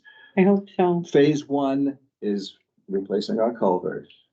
There will be eventually when the group can make a decision and decide what we want for a culvert, how much we're willing to pay to get the right culvert in there. That's gonna happen. Because that's a Holly Drive decision. That's not That- yours. Yes, Yeah. absolutely, absolutely. I can make it mine if I wanna pay for the whole thing, but I don't. No, but I mean, it's not on your part. Comes to more Right, the people. culvert belongs to Holly Drive. It does not belong to me. All 10 culverts belong to the Holly Drive Road Association. Mhm. They affect all the families, but that's who owns them. The second phase is to deal with the holding pond by the crosses, and because the stream takes a right-hand turn after it comes out of the holding pond, it travels along perpendicular to the road, or parallel to the road, and then it goes right through a culvert to dump into the lake. And that force on July 9th just ripped the sides of the stream bed like he was explaining, that, you know, the project that there got approved, that Scott was talking about, did the same thing by the Crosses property, because there's so much water going into the holding pond, and then the holding pond fills up, and then it goes down that stream and into our lake. Bad engineering, even if DES did approve it. The third thing is the rest of the road. You know, we want to help everybody and work with Pathways and the town to make sure that we can stop all So of is this. is the reason Pathways hasn't done anything because the association hasn't agreed to have them do the work? or- Exactly. We took their proposal, we hired them to get a proposal, unanimous decision by our group. And then our road agents, we got 4 bids from 4 different companies. They ranged from $24,000 to $36,000 to replace that culvert. We went with the lowest one because it was all pretty much the same process, the same materials. So road agents made a recommendation, and there was one guy who's never come to a meeting before, who shows up at the meeting and says, my father was in the construction business, and you can do this for a lot cheaper. And as soon as the members there heard cheaper, they didn't want to support, but the road agents who they've appointed or elected to serve them, they didn't take that recommendation. They didn't take the recommendation of Pathways, the engineering company, who were paying money to show us what we should be doing. And they thought, oh, I don't want to spend that much money. So we're putting them out to bid again with an inferior culvert. They want to put 2 side by side, 2 footers. Why aren't they learning? Isn't that stupid? Well, honestly, though, I think it's a private road and we can only do so much other than education. Yeah. It's awful, but it's taken a lot of time and honestly, it's taxpayer dollars to make a decision like that. It's like a repeat of the last mistake they made. Yeah, yeah. It's awful. So anyway, so Report too. that's why we haven't had That they a paid for. permit to bring before the committee You go to and you have you don't guys listen to see what you think of. What was, Because we can't even agree as a group. Nothing we can do. And it was just aggravating. What just about aggravating. pursuing this grant opportunity though, that Amy mentioned? I Yeah. think that makes it more important that somehow that kicks I off. think that would be. I think it's even more important to slow the water down uphill yeah, on the Yeah. uphill parcel. and that's what to- we're trying to do, but Well, we have a private road off the state highway, so. these 3, was it 319? Yeah, I'm familiar with it. Yeah. But my question is where that it is a private road and a private property. That's where she was think- saying the partnership piece. I think you'd have to have that conversation. Maybe it's appropriate to have you, since you're familiar, have a conversation with like Ed and Jim just to see if it's even feasible, because maybe I'm not saying the town can sponsor it, but she said there are avenues. I guess the question is, what are the avenues and what way could the town support it? You know, sometimes I think of like the Lakeview project in which the town supported it, but didn't bear the cost. Yeah. So, I mean, I don't think anyone's gonna pick up the cost for a private road when we all pay for the roads we drive on too. Yeah. But one. But I think the Conservation Commission should remain neutral. Yeah, I think so. Oh, yeah. But I think in Because, terms of we supporting certainly, it's a private road Yeah, and it's, 2 Conservation Commission members who are both have an issue with it. So I don't think, I was reading, in this book about our responsibilities as a commission. And it is to maintain a credibility among residents, town departments, board and other commissions. And I don't think this is a place, I'd highly recommend we stay neutral. yeah. No, I think more in terms of if we were able to get that collaboration. Yes, them to well, get see, the this grant is a done. good Yeah. thing, like reaching out Yeah, to Amy. We've known Amy has come to our lake since before she was married. Mhm. She was working for DES. And now she has I don't know if he's through college or not, but he's either in college or through college, and she knows well, I don't know if she heard I know. if she was on, but she's the Exotic Species Program Coordinator for the Watershed Management Bureau in a limnologist, and she knows what I'm talking about. And she had good advice. Mhm. Yes. And that 319 grant is one that's been available as long as I can remember. So, and that's a good one to apply to see if it can be, you know, you didn't say it couldn't be done on private. Right. And Yeah, it just sounded like it needed some collaboration and any project you guys do is gonna be. But no, I think that's something certainly I'd be glad to talk with her. Get more. She's probably already sent it to me, but I get information from DES directly on a lot of those things. All right, I'm very passionate about this issue. and I know. I'm sorry to keep everybody. No, I mean, you are passionate. No, I know. think the idea of the stormwater runoff is great, but like she said, there's no sense in dredging when it's gonna come right down through. And to me, dredging is never a good thing to do for your lake. Has anybody talked about landscaping stuff above that, That's what, area on the top of it? Can we make a motion to adjourn? To adjourn? Please. Me, sorry. I didn't speak last night. Can do I hear a motion to adjourn? Up there to actually do. Thank you all for your patience. Second. we need a roll call. Oh, there's. It's not to be. All- Lee Davis, aye. Gene, this has to be the longest meeting we ever had. Well, I'm happy Yep. to be here. Are These we are important adjourned? issues. Okay, Yeah, I think, okay, I'm gonna end the recording and. Good night, everybody. Good night, Jay. good night. Meeting. Oh. And